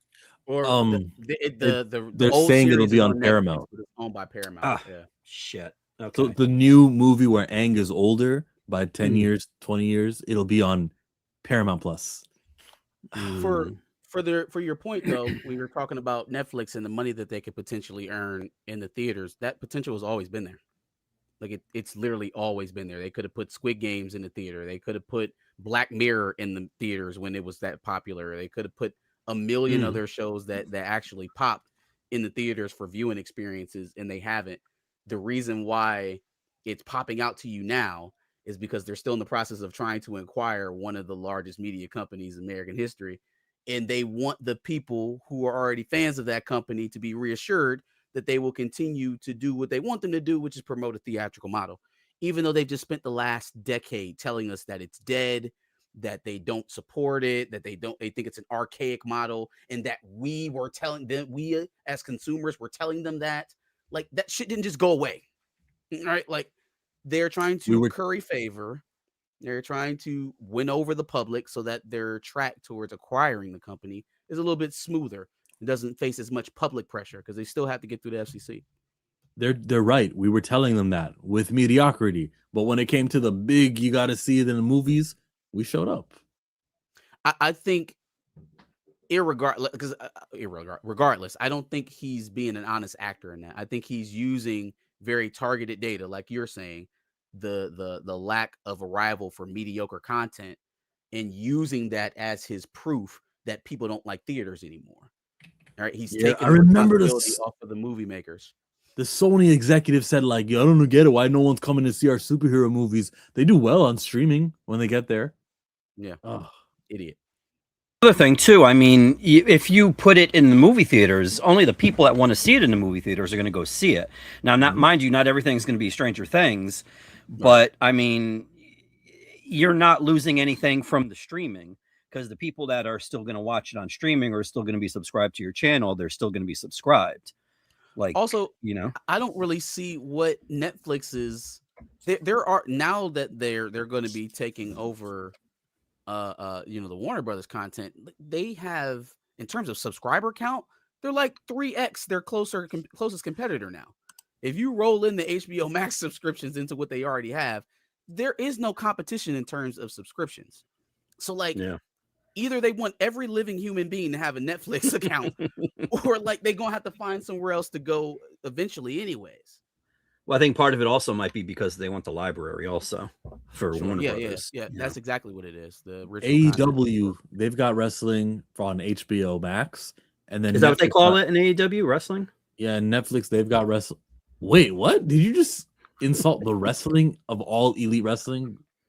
No, not at all. I mean, Mercedes Moné is like one of the top tier female wrestlers. Doesn't botch at all, unlike Charlotte. Unlike Charlotte Flair. Actually, no, Charlotte's completely botched. I'm about to say Charlotte Flair doesn't botch. Yeah, no, she botches all. The only two I think that don't were Bailey and Becky Lynch. And Becky. Not no more, Becky. She's. Oh, look, there's a super chat. I will retire with the ring, and I will retire with the crown. I will retire that sound effect now that I think about it. Yeah, we're not playing that one. Here we go. Actually, there.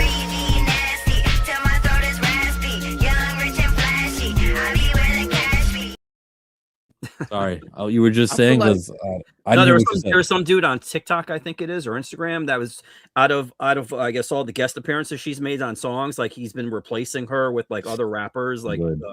Good. Yeah. You know what? I'll still keep the boys in motion because they didn't do anything wrong. But Nicki Minaj songs, I don't know. Nah, I don't feel it. Well, I mean, she's got reasons. That's why she went heel. Battery IV4. He says, "Yeah, we got to see Professor X die for the third time. Third time's a charm. The third time's a charm. He will die." I was arguing with somebody in my comments about this. That's not the Fox universe X-Men that we know. Like in some other universe, right? So like the fact that the uniforms, number one, is a dead giveaway. Scott's present. He's dead in the Fox X-Men universe. I mean, Professor X was dead in Logan. So like, this is some altogether new X-Men universe somewhere that we know nothing about. I just thought that was interesting because most people are just taking it as the Fox X-Men universe. And I was like, when have you ever seen Scott dressed up like that? He looked badass, though. I will say that. He gets good. Yeah, he gets there. It goes. Remember in X-Men 97? Although I don't like, I don't like. What's his name?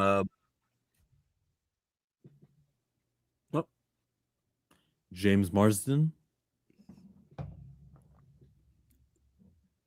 Well, I think I know what happened there, but yeah, they can just say that these X-Men do wear the blue and the gold and all that stuff, like the comic books. They just didn't earlier. Earlier in those movies, they were in their leather phase. Now they wear blue and gold. People change their minds. Wait. So this is going to be? You're saying this is going to be an earlier? Wait, explain that. What did you just mean by that? The 3 movies we saw in 2000, they're canon, okay, right? The bad they work. Days of Future Past. It's canon. So those characters from the end of Days of Future Past, when Logan's in Professor X's office. That's right. All of them. Yeah. So all the memories will be retained from those movies. These are the same characters from those. So wait, did Days of Future Past happen before or after Logan? Days of Future Past or before? It would have had to happen before, right? Before. Logan was like 10 years in the future. Yeah. No. I mean, the movie itself. It was released before or after Days of Future Past? Before. So it was Logan and then Days of Future Past? Logan was there at the end of Days of Future Past. After he corrects the timeline. No. I meant the movie. I meant the movie Logan. Was Logan the movie Logan made before or after Days of Future Past? The movie was created in 2017. It was in the movie theaters, and it was after. Days of Future Past. Yeah. So you think this is another multiverse or whatever? Yeah. I mean, yeah. I don't. I think it's going to be the same X-Men we've seen from Days of Future Past. It's going to be as canon as possible. How was Scott alive? Just because Wolverine did what he did in Days of Future Past doesn't mean that Jean didn't murder him. Jean murdered him before those events, though. It didn't change the events that happened before he time traveled. So is that why Famke's not in it? Because she's dead? Yeah, she's also dead. Yeah, man. I think I know better than to argue time travel. I won't. But we're not arguing. That's not a time travel thing. It doesn't change the events that happened before you time traveled. It would change the events going forward. After? Yeah. I don't. That's not a time. That's a canonical discussion. That's not time travel. It's wait. So you don't like happen? You don't like any time travel movies? Like I don't like them. It's just I don't want to do the arguing here with words and talking about time without visuals, without cutting to a scene. It'd be too complicated to do. It's okay if we don't see things eye to eye here. I'm fine with that. We're good on that one. But The X-Men are there, and they're all gonna dress blue and gold, and it's gonna look fun. It's gonna look nice. And the question is, do we keep James Marsden and Patrick Stewart and who's playing Storm? Halle Berry? Do we keep them, or do we say new actors will play these characters? The reset at Secret Wars will be a final goodbye to the old Spider-Man, Tobey Maguire, the old Ghost Rider, the old everyone. We'll just say goodbye. We'll see them all one time. Look, here's Wesley Snipes' Blade one last time. He's fighting alongside Logan as Wolverine. Your mind is blown.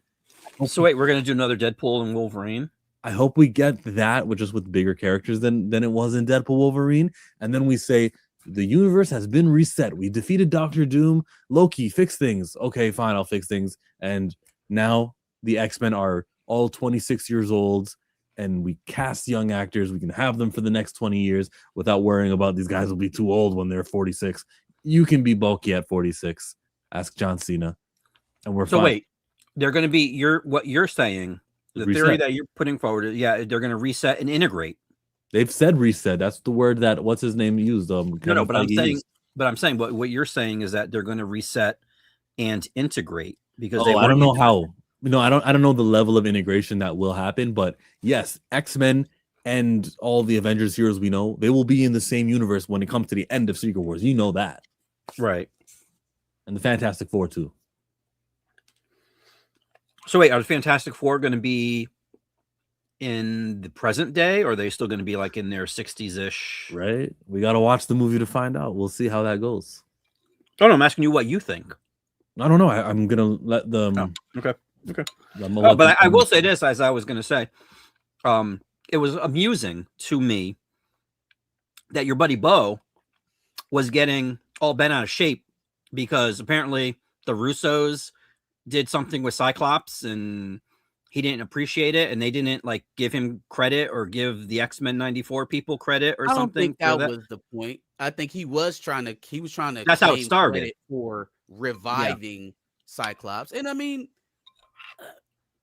in terms of how he had been represented in media prior to X-Men 97, he didn't have a. It's not like he's wrong about how they were showing. Oh, that's Cyclops. Not true. They were actively trying to bury him. I mean, he was getting his shine. That's I mean, granted, it was into the hole that they were digging him into. So hold on. Are you saying that they were trying to bury Cyclops? Because that's what. Oh yeah, yeah. Okay, that's what Bo was saying. He's saying when I got X-Men 97, I made Cyclops a badass, and Russo's picked up on that. I guess I don't know what his beef personally was with the Russos, or if he mentioned them directly, but I know he was raising his hand as the guy who kind of made Cyclops cool again. And for the life of me, Cyclops was never not cool. He was never not cool to people that actually care about in the X-Men movies. That he was cool in those. Oh no, I don't acknowledge those movies. I'm talking about in the I'm sorry, I'm speaking about the comics. Okay, yeah, I don't think he's talking about comic. I think he's talking about like all media as a whole. We know that Scott had great runs throughout all of that, but how he's been seen in mass media in between the original series and X-Men 97 wasn't as great. Well, I mean, at least as far as X-Men 3 is concerned, I would never do this except for this one exception. I would never defend Bryan Singer, but it wasn't necessarily Bryan Singer that wanted to get rid of Cyclops. It's that Marsden wanted to go do Superman. So he couldn't do both at the same time. He chose to do Superman instead. Who was he in Superman? He was Lois Lane's was it boyfriend, husband? Brandon Routh's Superman. Oh my god. That's why he wasn't in X3. That's why they killed him. Him and Bryan Singer went to go do Superman. And that's why, was it McGee? Was it, is he? No, Brett Ratner. Who was the one that directed X-Men 3, X3? Who was it? Somebody bad. I mean, it was keeping in with the, but yeah, that was the reason that he wasn't in there, because he couldn't do both of those. So they had to get rid of the character to go be in the worst Superman movie ever made. Okay. Oh God. Jesus. Wait, he wasn't in Man of Steel. He was in Superman Returns. Stop. There is no universe. Your time's up, Mike. Is better than Man of Steel. There's just not. No, Cut it out right now. the worst of Superman Returns is still better than whatever the best was in Man of Steel. The character assassination of Jonathan Kent in Man of Steel was completely egregious. Jesus Christ. Completely. I really don't care about the character assassination of not Superman, not Lois, not Jonathan Kent. And that makes it worse than Brandon Routh's performance as Superman. Like Brandon Routh didn't do bad. He didn't do bad as Superman. That was the snoozer fest of all comic book films. There has never been a comic book film that was more boring than his rendition of Superman. No, that's not true. Hey, link is in the chat. Somebody, we can boot Mike as soon as we got a new caller here. God, I'm sorry, you can't handle the truth. You just like I'm like Jack Nicholson right here telling you all. I was about to say, you all can't right, handle the Colonel truth. You can't handle it, man. I'm sorry. I want the facts. I want the truth. we got a super chat. I'm getting paper. Look at me now. Oh, look at me now. Yeah. What makes more, Mando, Star Wars, or Supergirl? Mandalorian and Grogu is a Star Wars movie, so we know that. Man, or Supergirl. I'm gonna go Mandalorian and Mandalorian and Grogu. I'm gonna go. Think so? Yeah. No, I think it'll be Supergirl, especially with the promotion. I think as long as, depending on who eventually gets to own Warner Brothers and DC by extension, what DC's been doing as far as with Superman with the promotion and all that stuff, and actually tapping into the actual comic book readers. And James Gunn seems to acknowledge that these movies are based on comic books. All 50,000 of them. Yeah. What are you talking about? I think you're overestimating the quantity of comic book readers who are going to buy a movie ticket. I think Mandalorian and Grogu reaches to people who streamed it, and we have charts of how many millions of people are watching Mandalorian and Grogu. Something like Ahsoka had 14 million views on Disney Plus when that first season came out on that first day. I think Mandalorian and Grogu. When was last season of Mandalorian and Grogu? Or sorry, Mandalorian?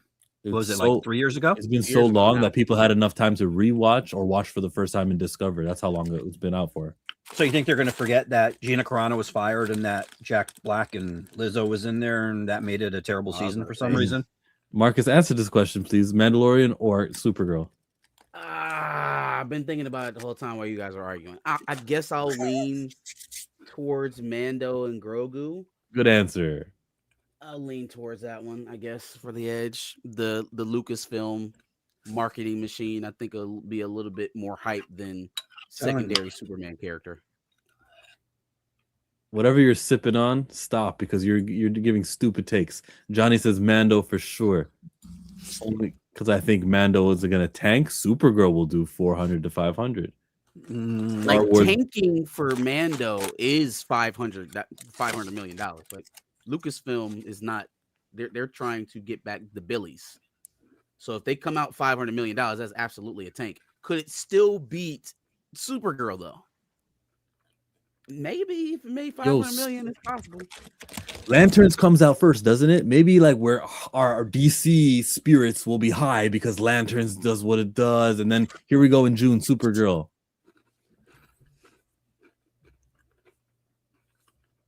What Lucas hype machine trailer got ratioed?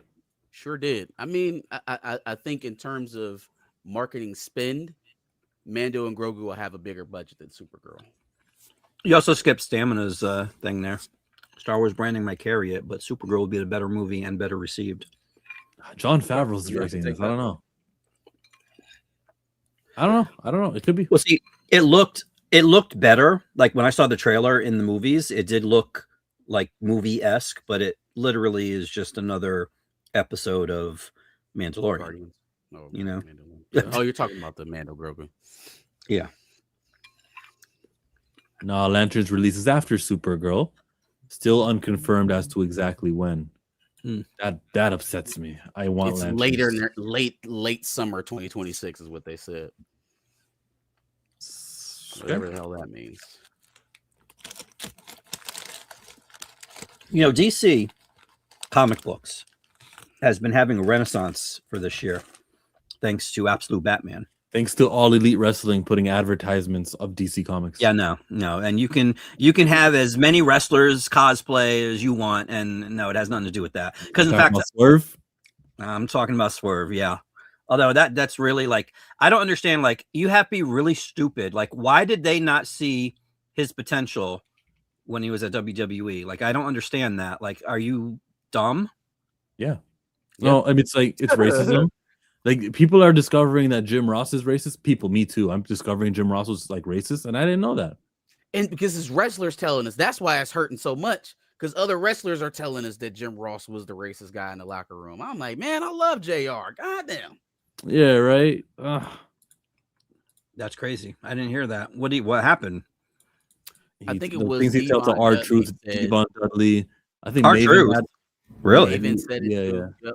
He told Truth wrestling is still a white man sport. Yeah, there's some things that were said. Devon Dudley said he only faced racism one time while working in WWE, which I find hard to believe. But to boil it down to that one person is nuts. Wow. Yeah. Not JR. I hope. I don't know. I think he responded too, and in his response, he didn't say, "I'm upset they're calling me racist." He had like a different response of like why he was upset was like a different thing. Like, what? They're calling you racist, bro. Aren't you supposed to be mad about that? You guys have to watch it to judge for yourself. But here is Swerve Strickland dressing up, doing his Hal Jordan cosplay. Respect to the man, Swerve. But see, as I was saying, there's been a renaissance, and I think I'm hoping the pendulum is swinging back the other way, where people aren't performatively outraged because they want to get clicks on their videos. Not mentioning any names or anything like that. Stop. DC Comics. Back to DC Comics. No. Because this is the thing. What? There are people out there that are actually TikToking enthusiasm about reading the comic books, about sharing the storylines, about the characters that are the way they're being developed, the stories that are being told, instead of just automatically, oh, this is trash, this is garbage because of reasons, whatever the reasons are. So it's becoming what it used to be before it got infiltrated. And if that happens, then Supergirl will do more money than Star Wars. Although Star Wars needs a renaissance too.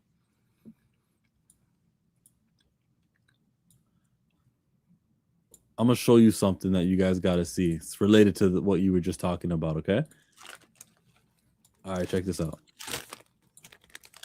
It's been 1,000 days. It's been 1,000 days. It's been 1,000 days. It has been 1,000. These guys are all going to say it's been 1,000 days. And it's all these content creators. You can see their names there. And what they're talking about is that that's how long it's been since DC made a Black comic book character with an ongoing series. Not a one shot, not a Black History Month, not a limited series, like not a special for Milestone, but an ongoing comic book. And I think the one that was the Batman. one that who wrote sorry? I Am Lucius Batman. Fox Batman, right? Yeah. Right. With a race swap Batman, futuristic alternate story with a dead end. Yeah, that. Like that was what it was supposed to be. That was like the well, that whole event was like it was a dead end. Yeah, but again, hold on. Let me unmute it for this part. It's been 1,000. Oh damn! Did I? Days. I was trying to unmute it right at the exact part where they get to the point, but I fumbled that one. But sorry, Mike. Just go. Like I didn't. Well, no, but this is part of the problem when you don't have. Well, first of all, when you have racism, but second of all, when you don't have steady ownership, when you have somebody who comes in and they buy the company and they're like, okay, so this is what we're gonna do. We're gonna do these things or whatever, and then they're out immediately afterwards, and the new ownership comes in, and they're gonna say, yeah, we're not doing any of that. Like you need consistency. There are people, and I mean, I've heard that there were writers and artists told that they couldn't do certain storylines because they didn't know how long they would have to do them because of whatever was going on the business side of it. Not talking about the creative side. Like this thing you just showed, that's a whole other thing. But the main thing that keeps being said is that they don't know. Like it's all uncertain because based on whether like this guy Zaslav, he's the one that came in. He wasn't coming in to save the company. He was coming in to make the company attractive so someone could come and buy it. He didn't give a fuck about DC. Yeah, essentially. Same way private equity buys up shit like Sears or Kohl's, and they come in and they part the shit out and they make out like robber barons. I just never thought we'd see that with a movie studio though. Mm-hmm. Yep. And so when you have something like that, I mean, I'm not there's no reason. I don't know as far as the editorial is concerned why they, and Chill, we've talked about this many times with the stupid decisions they make, whether it's like 5-issue arcs or, whatever, all that stuff. It makes no sense. But I mean, there have been more new people coming into my store. I mean, the last time I saw something like this was maybe 2011 when the New 52 came out. Ask them if they're wrestling fans, because I think AEW played a part. No, it hasn't at all. Because if it did, I wouldn't have those 2 AEW special issues I got like 5 months ago still on the wall there. Because you ordered too many. Are they ordering like no? They were actually free and promotional. Are they doing that for free? Who are the new people who are showing up at your shop, and what are they buying when they come? A lot of I'm legitimately, honestly, I've always been a Marvel store. Like that's been the top seller out of everything. But DC they're getting back to the levels that they were at pre-pandemic. So they're a close second. Nice. And that's interesting. I want to know like what exactly is, especially since honestly, a book. And I'm talking about somebody like, I mean, I'm not a tribalist or with anything, but like DC, when they did the All-In thing, like that creatively, that started, books were getting better. The storylines were getting better. The writers, the Jeremy Adams, the Green Lantern. A better storyline isn't going to make somebody new return to the comic books. Yes, it will, because see, this is the thing. A comic book they're not reading them to know that they're better. A comic book store owner, if he's doing his damn job, he will be able to express what stories are good and what stories are bad. I had somebody tell me until they come to the shop. So what is DC doing in their marketing to make them come? Actually, you can't, can't, because hold on. If you have somebody coming in and saying, "Hey, I've heard about this character, Green Lantern. I'd like to know something about him." Then you say, "Okay, well, which about the character?" Hold on. I'll say, well, first of all, which Green Lantern are you talking about? And if they say, "Oh, the white one," or the dude with the bowl cut, or the chipmunk, then you proceed from there. And if you are a comic book store that you deserve to own your comic book store, then you will be able to hook them up with a story where that character shines or where that character has. But that's not where I'm stuck with you. Like and I don't, I'm not doing this debate one. This is not that stream. You don't want to debate nothing tonight. Yeah, he's not. Yeah, I don't know what this is. I'm trying to tell you that the industry is getting better, and it's taking baby steps because of whatever. But like, if we have more, you told me DC. I got my answer. I mean, I'd like more specifically what book exactly are the new guys reading, if there is one. Is it like one that's leading the charge? Absolute Batman. Absolute Batman. There we go. That book has been making some noise, and people are coming to the shops. Thank you for that information, Mike. Super. Can't wait to pick up the next Absolute Swerve Strickland on WWE's NXT. Super chat.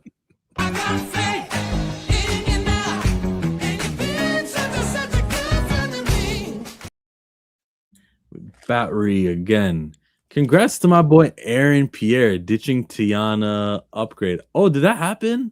Yeah, apparently they broke up. And what's funny is that even in 2025, we're still doing the trades announcing the end of a relationship thing. Like, how did you guys reach out to your representation and tell them to leak it? Like, how did we even know that that's even real?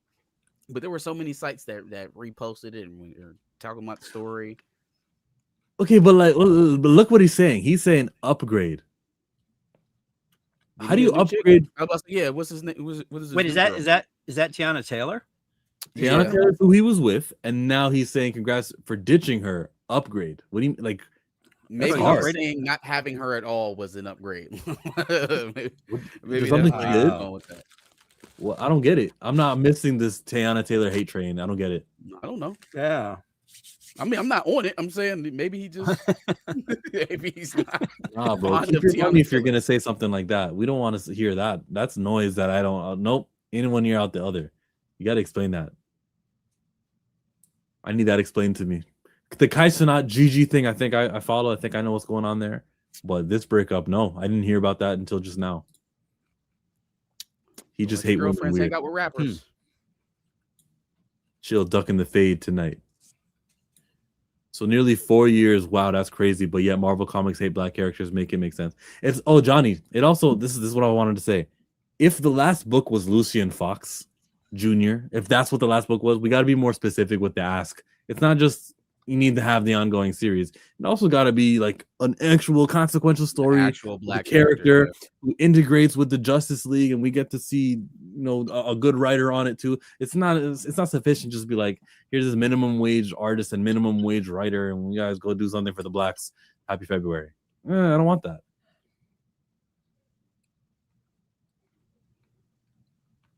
Yeah. I want Teyana Taylor as Vixen. That we could do. That we could do. Hopefully she didn't, or hopefully, the relationship dissolving didn't hurt her prospects. It hurts to, and this is just life in general, right? We all know, we all have friends who post them and their significant other. Then the breakup happens, and then they got to go through all of their, and they're like, keep that one. Man, I really like this one, but he's in it. It sucks. She's gonna have to do that.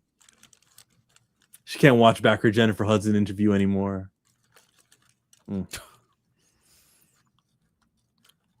I think she'll be okay. Me thinks she'll be okay. You know who's got it though? Glow and Brandon Ingram. They got it. Yeah. Sure. And Nico Nolandria too. Those are all my couples that I know about. Who was the last one? From Love Island, Nick Olandria. Oh no, I wouldn't know. I was gonna say I don't know any of whatever you just said. You just spoke a foreign language to me because I'm like, what? Yo, get up on your couples. Hey, 2026. Someone predict a couple that's gonna break up. We got Jay-Z and Beyonce. Predict the breakup. Predict the breakup. What's it gonna take? It's Kanye Trump West and Bill Clinton. Yeah, right. Did B.I. apologize for throwing that water bottle? Terrible behavior. Hey, did you see what Donovan Mitchell did to Coco? He put a towel over her face. That was very rude of him. Don't think I've seen that one. Yeah, that just shows how little we have to talk about. If we got to end the show there, let's end the show there. No, well, I'm waiting for you to talk about comic book stuff or even movie, and you're talking about relationships, bro. We've done it all, bro. There's really not much to chat about. Stranger Things hasn't been watched yet. Can't go there. Oh, you didn't watch it? I didn't watch it. Should I watch it though? I haven't watched any of Stranger Things at all. Should I just watch the 2-hour finale? Oh No. No. That might be a funny video to make. Okay. Is Mike? So Stranger Things or Dairy? Now that you've seen them both. Well, I can't because I didn't like the movies for it, but I did like the show. And Stranger Things, I've had 10 years of, so Stranger Things. Okay. And Stranger Things is more like season. Nostalgia, Oh, the season? Yeah, this season. Well, I really did like it. I liked it better than I liked the movies, so that it was a strong show. Yeah. But Stranger Things just like the comfort, like you seeing old friends again or whatever, the familiarity. Yeah. So and I hear like believe it or not, there's people complaining about Stranger Things on the internet. Can you believe that? And hearing it's weird. I know. I'm like, well, why are you complaining? And the things they say, some of them are really ridiculous. It's just truly ridiculous. And I mean, this is why we can't have nice things, because it's just, I don't know. I want the fandom to go, all the fandoms, not just Marvel, DC, comics, whatever, just to go back to the way it used to be. And I mean, like, if you have criticisms, like when Chill does the temporary representation thing, that's valid. When you sit there and you want two characters who one is definitely not of a certain persuasion, and you're trying to ship them and make them a thing, and then you get really, really, really upset and offended that they don't become that something, and you decide that you're going to hold it against. That's what they're mad about. I know exactly what you're talking about. There's no way in hell that they thought that was actually going that way. Oh, they wanted that. Yeah, that was one of the things. That was one of the many things. But He's but yeah, giving that man the stiffest face palm for like 5 seasons. Like, what did y'all think was about to happen? Yeah.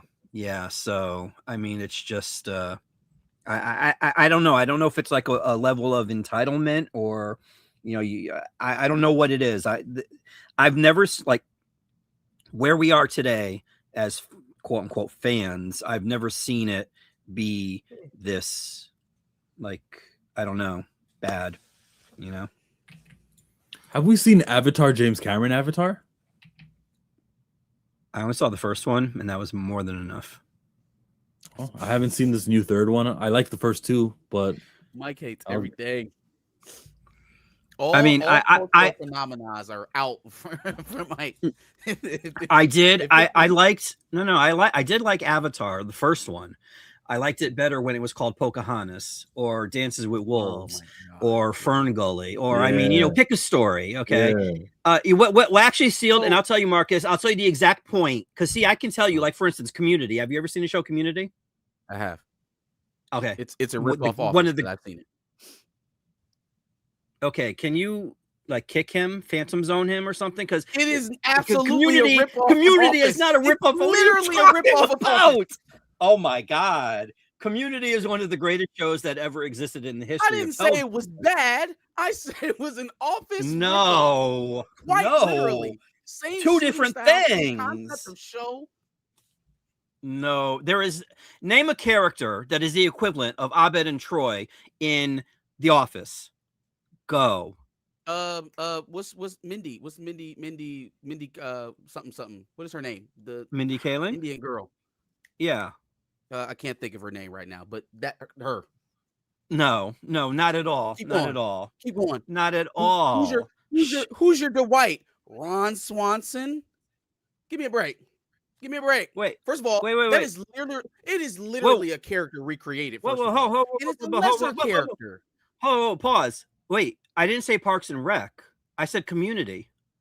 Wrong show. My bad. We did. Oh my God.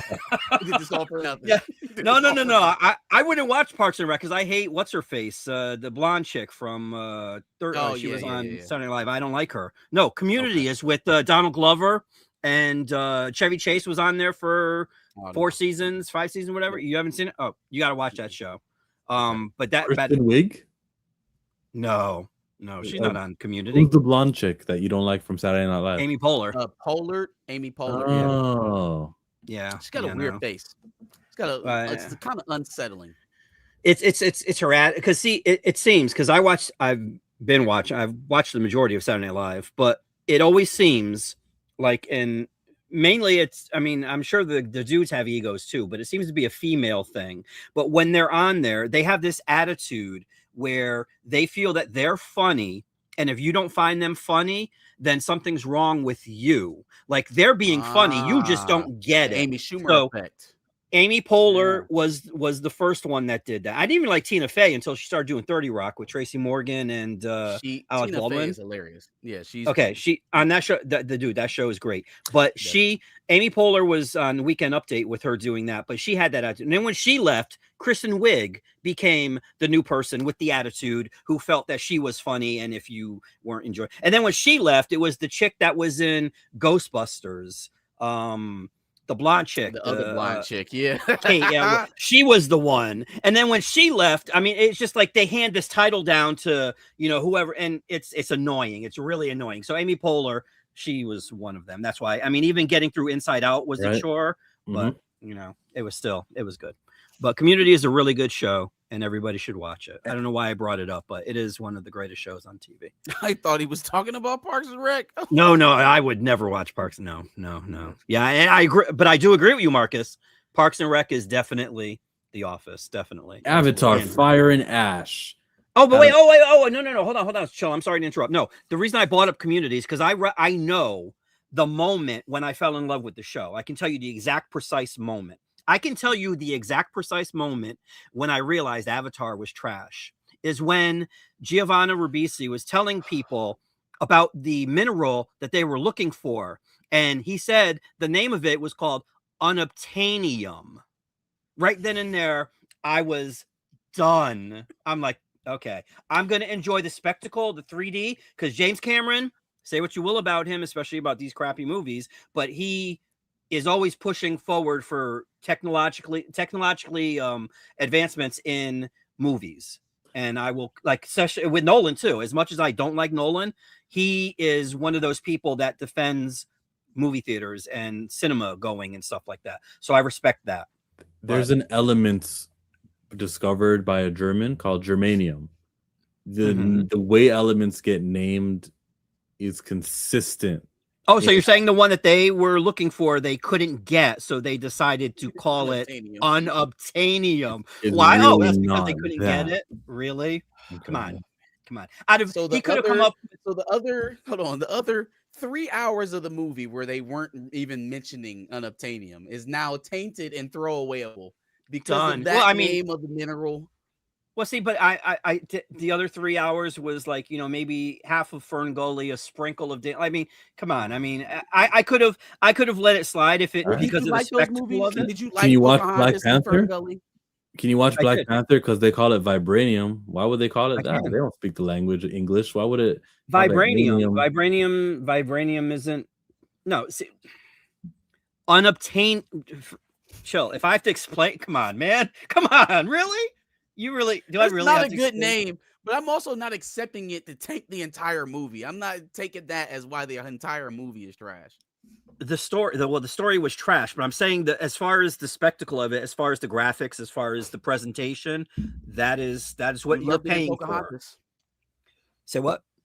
Say what? Loved it in Pocahontas. Well, Pocahontas was animated. I reject the idea that you can't have common storytelling themes in your movies and still have a good original feel on it, right? You can. More. I'm about to say there's a million post-apocalyptic things out there, and people love them all. And James Cameron did a good job with one of them with Terminator movies. But James Cameron did a good job with Terminator. He just clearly, I don't know if it was just him that was writing the story or if he had a co-writer on Avatar, but whatever it was, he did not do as good a job as he did with Terminator or True Lies or The Abyss or what else did he do after that? Jesus Christ. No, I think he went, Titanic. Even Titanic was better. Yeah. Even that was better than this. And that story's been told God knows how many times. So I don't know. I don't see get why Titanic did so well, but it did well. Because of the spectacle. I mean, technologically speaking, I mean, dude, he built his ship and destroyed it. Like, I mean, it was good. And Celine Dion. Your fellow countrymen. Come on. Hello. Celine Dion probably had a lot to do with that too in the 90s. You got a good song with the show, then yeah, that's the thing. Hey, yo, Mike, thank you for coming, but I have another caller. Okay. It's been real, Mike. It's always good talking to you, brother. Moffley. Mo Fly, what it do, Mo guys? Fly. What up, dog? Happy New Year, first and foremost. Today my birthday, so we gonna roll on that. You love these call-in shows. I was kind of surprised you didn't show up 2 hours ago, but here you are. I'm so sorry, man. You know, I have a party. Everybody's celebrating, my holiday. You know what I'm saying? Congratulations, dog. First and foremost, me and Mark has been talking about this for a minute about these critics been going at these movies, and I wanted to get something off my chest. If this is a part, aside from the topic, let me know and I'll stop. Let's go. But I wanted to speak about the upcoming award nominations coming up. And me and Marcus, we spoke about, I sent you that information about how Variety and Rolling Stone gave the top 20 movies and they left out a certain movie. And right now, what they're doing, and they're trying to pump up your boy Timothy Olympian as the new Oscar winner. And they're also trying to pump up this movie One Battle After as a new. Another, yeah. And I'm just like, dude, I see what the play is right now, and what I was speaking about was that not only Sinners was just a great movie, but I've been trying to talk about the movie The Long Walk, that the black brother David Johnson. He was in Alien, Romulus, and Long Walk, right? Yes. Yep. He should be nominated for Best Supporting Actor. Period. Oh, for sure. For Long Walk alone. The Long Walk actually is a better movie than One Battle After the Next. I think Jonathan Majors should be nominated for Best Actor. Period. Mm-hmm. Yeah. To me, he had the best performance all year, but they swept it under the rug. And I think a lot of people didn't like the movie Him, but I think Marlon Wayans should be nominated for Best Supporting Actor. You know, he played that villain well. Back to Magazine Dreams. There's sorry, nobody campaigning Magazine Dreams. No, like he's not even doing interviews. He's just making love to Megan Good and behind closed doors. He's living and enjoying his life. But doesn't that suck though? That like you have to have a machine behind you to go out and do a presidential campaign when your acting is what they're rewarding you for. Like that shit sucks. The machine is why MoFly just told us One Battle After Another is being pushed. It's the WB movie. So all the WB heads and the WB voters and the WB influencees are going to be told, you make sure you vote for One Battle After Another for Best Picture so that Sinners doesn't get it. And another thing I wanted to say, I find it so funny that these so-called critics, and I'm certain people we spoke about so many times, I'm going to put them out there. I'm a fan of Critical Drinker, but I see the bigotry. Nerd Erotic, I see the bigotry. It's like anytime when they throw black products that are not good, they're all over it. They're going to talk about how bad it is. But when you have a movie like Sinners that became the best movie of the year, they treated it like a bastard stepchild. They didn't even want to review it. One of those content creators you just mentioned is or at least for me, the point where I hopped off is when he was critiquing a scene in the movie that didn't happen. And for me, when you venture into that type of commentary where you're willing to either fabricate something about a movie, or at that point, I was wondering if he had even seen it. When I don't know whether or not you ever actually even done the due diligence of watching this shit, even beyond the racism and the bigotry, I can't give you my full attention. Like I can't honestly consider your thought process. You've proven to me that you will come out here and give a full diatribe over something you have not seen, or you will willfully misrepresent it. That's kind of disqualifying. Yeah. He even said, I'll say this. When Critical Drinker did the critique on Sinners, could you believe this knucklehead said Delroy Lindo hasn't did no movies? I haven't seen him do anything in over 20 years. And I'm like, dude, you really never seen The Five Bloods? And you're a movie critic. So it shows you just how much respect they have for the work when it's done right. You know, it's a sad scenario. I mean, like you were just saying about Magazine Dreams, I just feel like, yeah, they didn't want to put a push on it, but honestly, it's kind of like, you know, you going to the Super Bowl, yeah, the best team won the championship. This man he really gave the best acting performance, and they swept it under the rug like they don't even want him like in that crowd again. Yeah. And he hasn't been in a movie theater since, I think it came out January last year, didn't it? No, it came out March this year. Did it come March? Okay, it came out March this year of 2025. We enjoyed it. We watched it. And now like, okay, Majors, where's your next movie?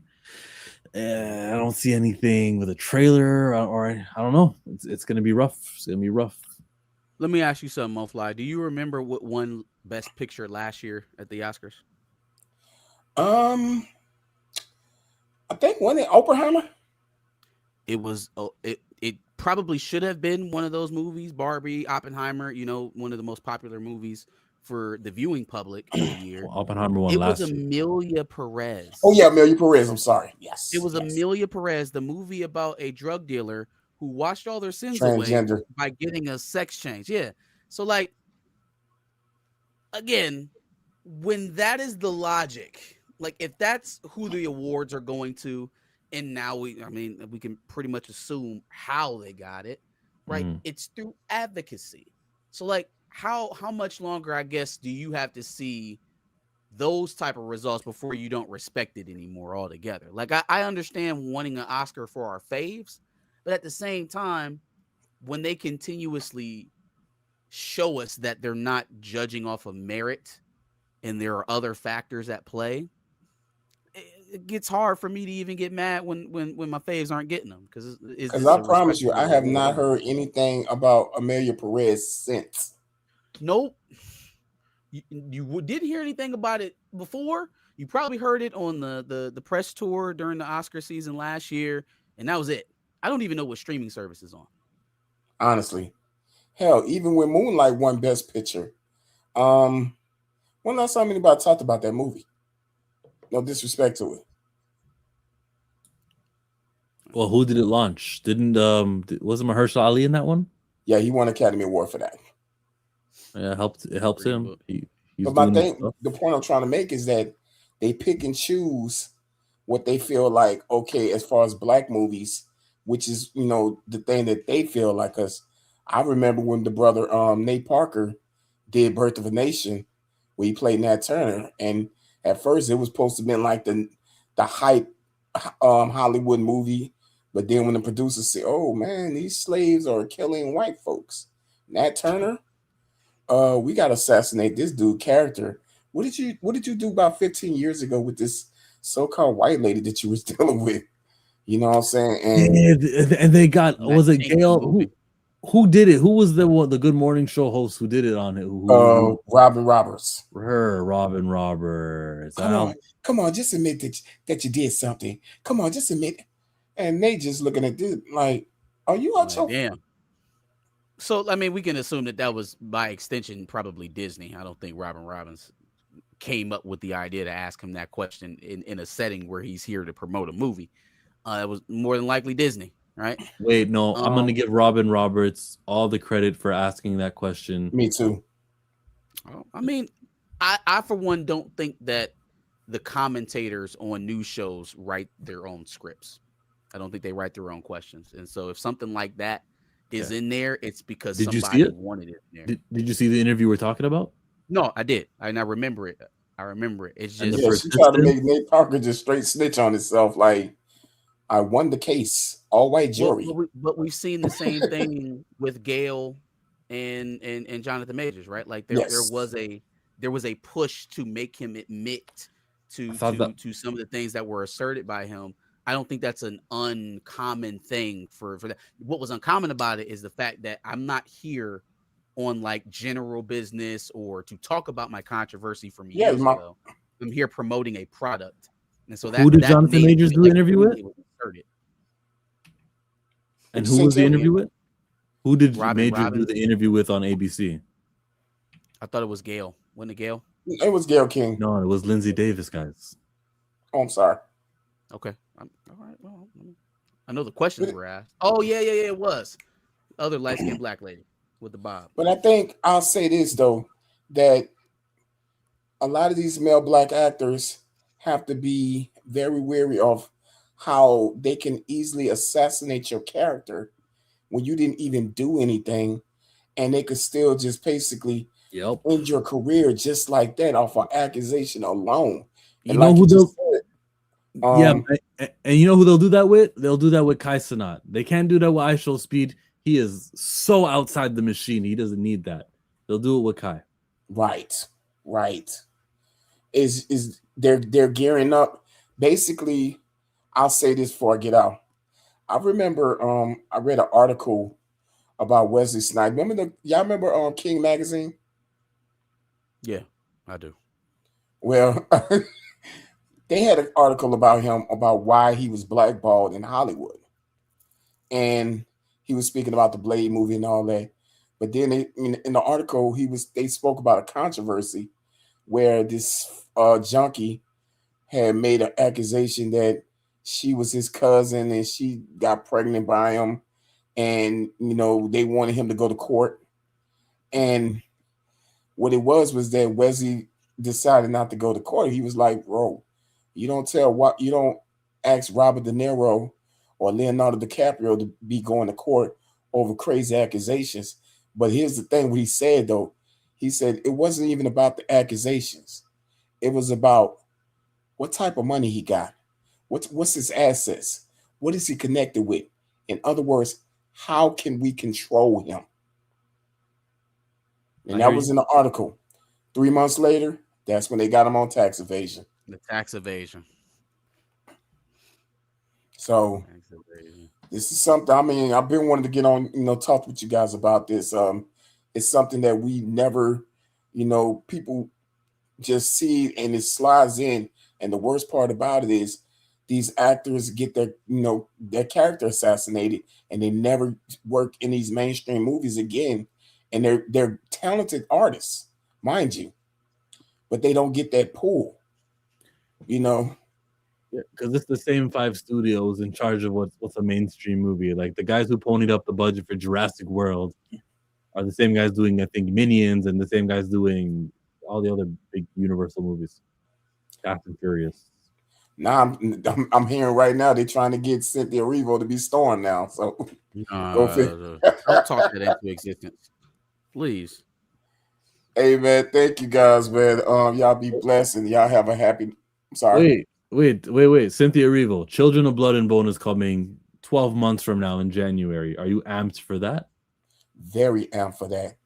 I just pray that they don't water it down per se, because first and foremost, I was shocked that The Woman King was pretty good. But it was a sleeper hit. Actually, it was better than Wakanda Forever. But there was certain parts in that movie that I had to question, and then I found out there was some white writers that wrote it.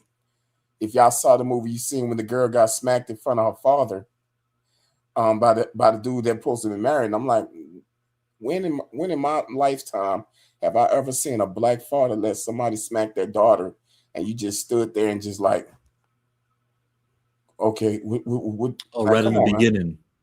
Yeah, that was the beginning of it. Yeah. And another thing I didn't like about the movie was the fact that, the enemy, the antagonist was another tribe. When I'm saying like the 5,000-pound elephant in the room is you got white slavers. That should have been okay. Let's put our business to the side. Let's get these slavers up out of our land, and we could just build peace. There was also some historical inaccuracies on it as well. The tribe that they were highlighting was actually a tribe. Yeah, slavers. Did go through conquering and selling their own people, and they kind of painted them as the hero. I do agree, though, it was an enjoyable film. I think Viola Davis and the younger girl had a really good. I'll say this: had a really good. The chick who played Azoki, the girl who was Rita Marley, and she was in the James Bond movie. Okay, Lashana Lynch. She should have got nominated for an Oscar for that movie. Is it Lashana? Lashana Lynch. Yeah, yep.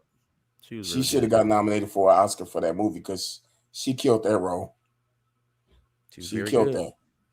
Hey man, thank you guys once again, man. Y'all be blessed. Happy New Year, and Marcus, Phil yes, sir. Phil man, get out of here. Clips all day. Clips all day. Happy New Year, man. Phil Mob, buddy. Take care, guys. No fly. Thank you. If we want to get that series that's not problematic, or TV or movie that takes place in Africa, you got the colonizers there, and Africa wins. Got to go to Ethiopia. They'll have you think Wakanda was the uncolonized nation, but in real history, there is a place that fought off the colonizers, and I want to see the HBO Max Game of Thrones budget Ethiopia versus Italy battle. Yeah, I don't know if that one's getting made anytime soon. But Not probably by right HBO. after the Haitian Revolution movie. Probably right after that one. The Haitian Revolution movie is gonna be sick, bro. They got little boy who played Toussaint in Wakanda Forever. He'll be old enough to play Toussaint in the Haitian Revolution movie. Hey, man, that would be full circle if he came back around and actually played Toussaint Louverture. Yeah, Divine Joy Love, please get in here. Get grow up so you can play that. I want nice things for you. I just hate your bastard ass character. That's all. He's old enough where he might still be up right now. He'd be like, it's holiday break. He doesn't have school. He watches us. You're fine. You're cool. We like you. You're a character. Yo, thank you for coming to another Pantheon, a call-in edition. We appreciate all who have called in. And we thank Stamina and Kamikaze and Lawrence, the Lawrence Report. And Lawrence, there's two of you guys back to back. I'm Two Fly Cam, Battery. Thank you all for being here. Mike Onzo joined in. Couldn't have done it without you. I'm going to go to bed. Same. Cue to Josh.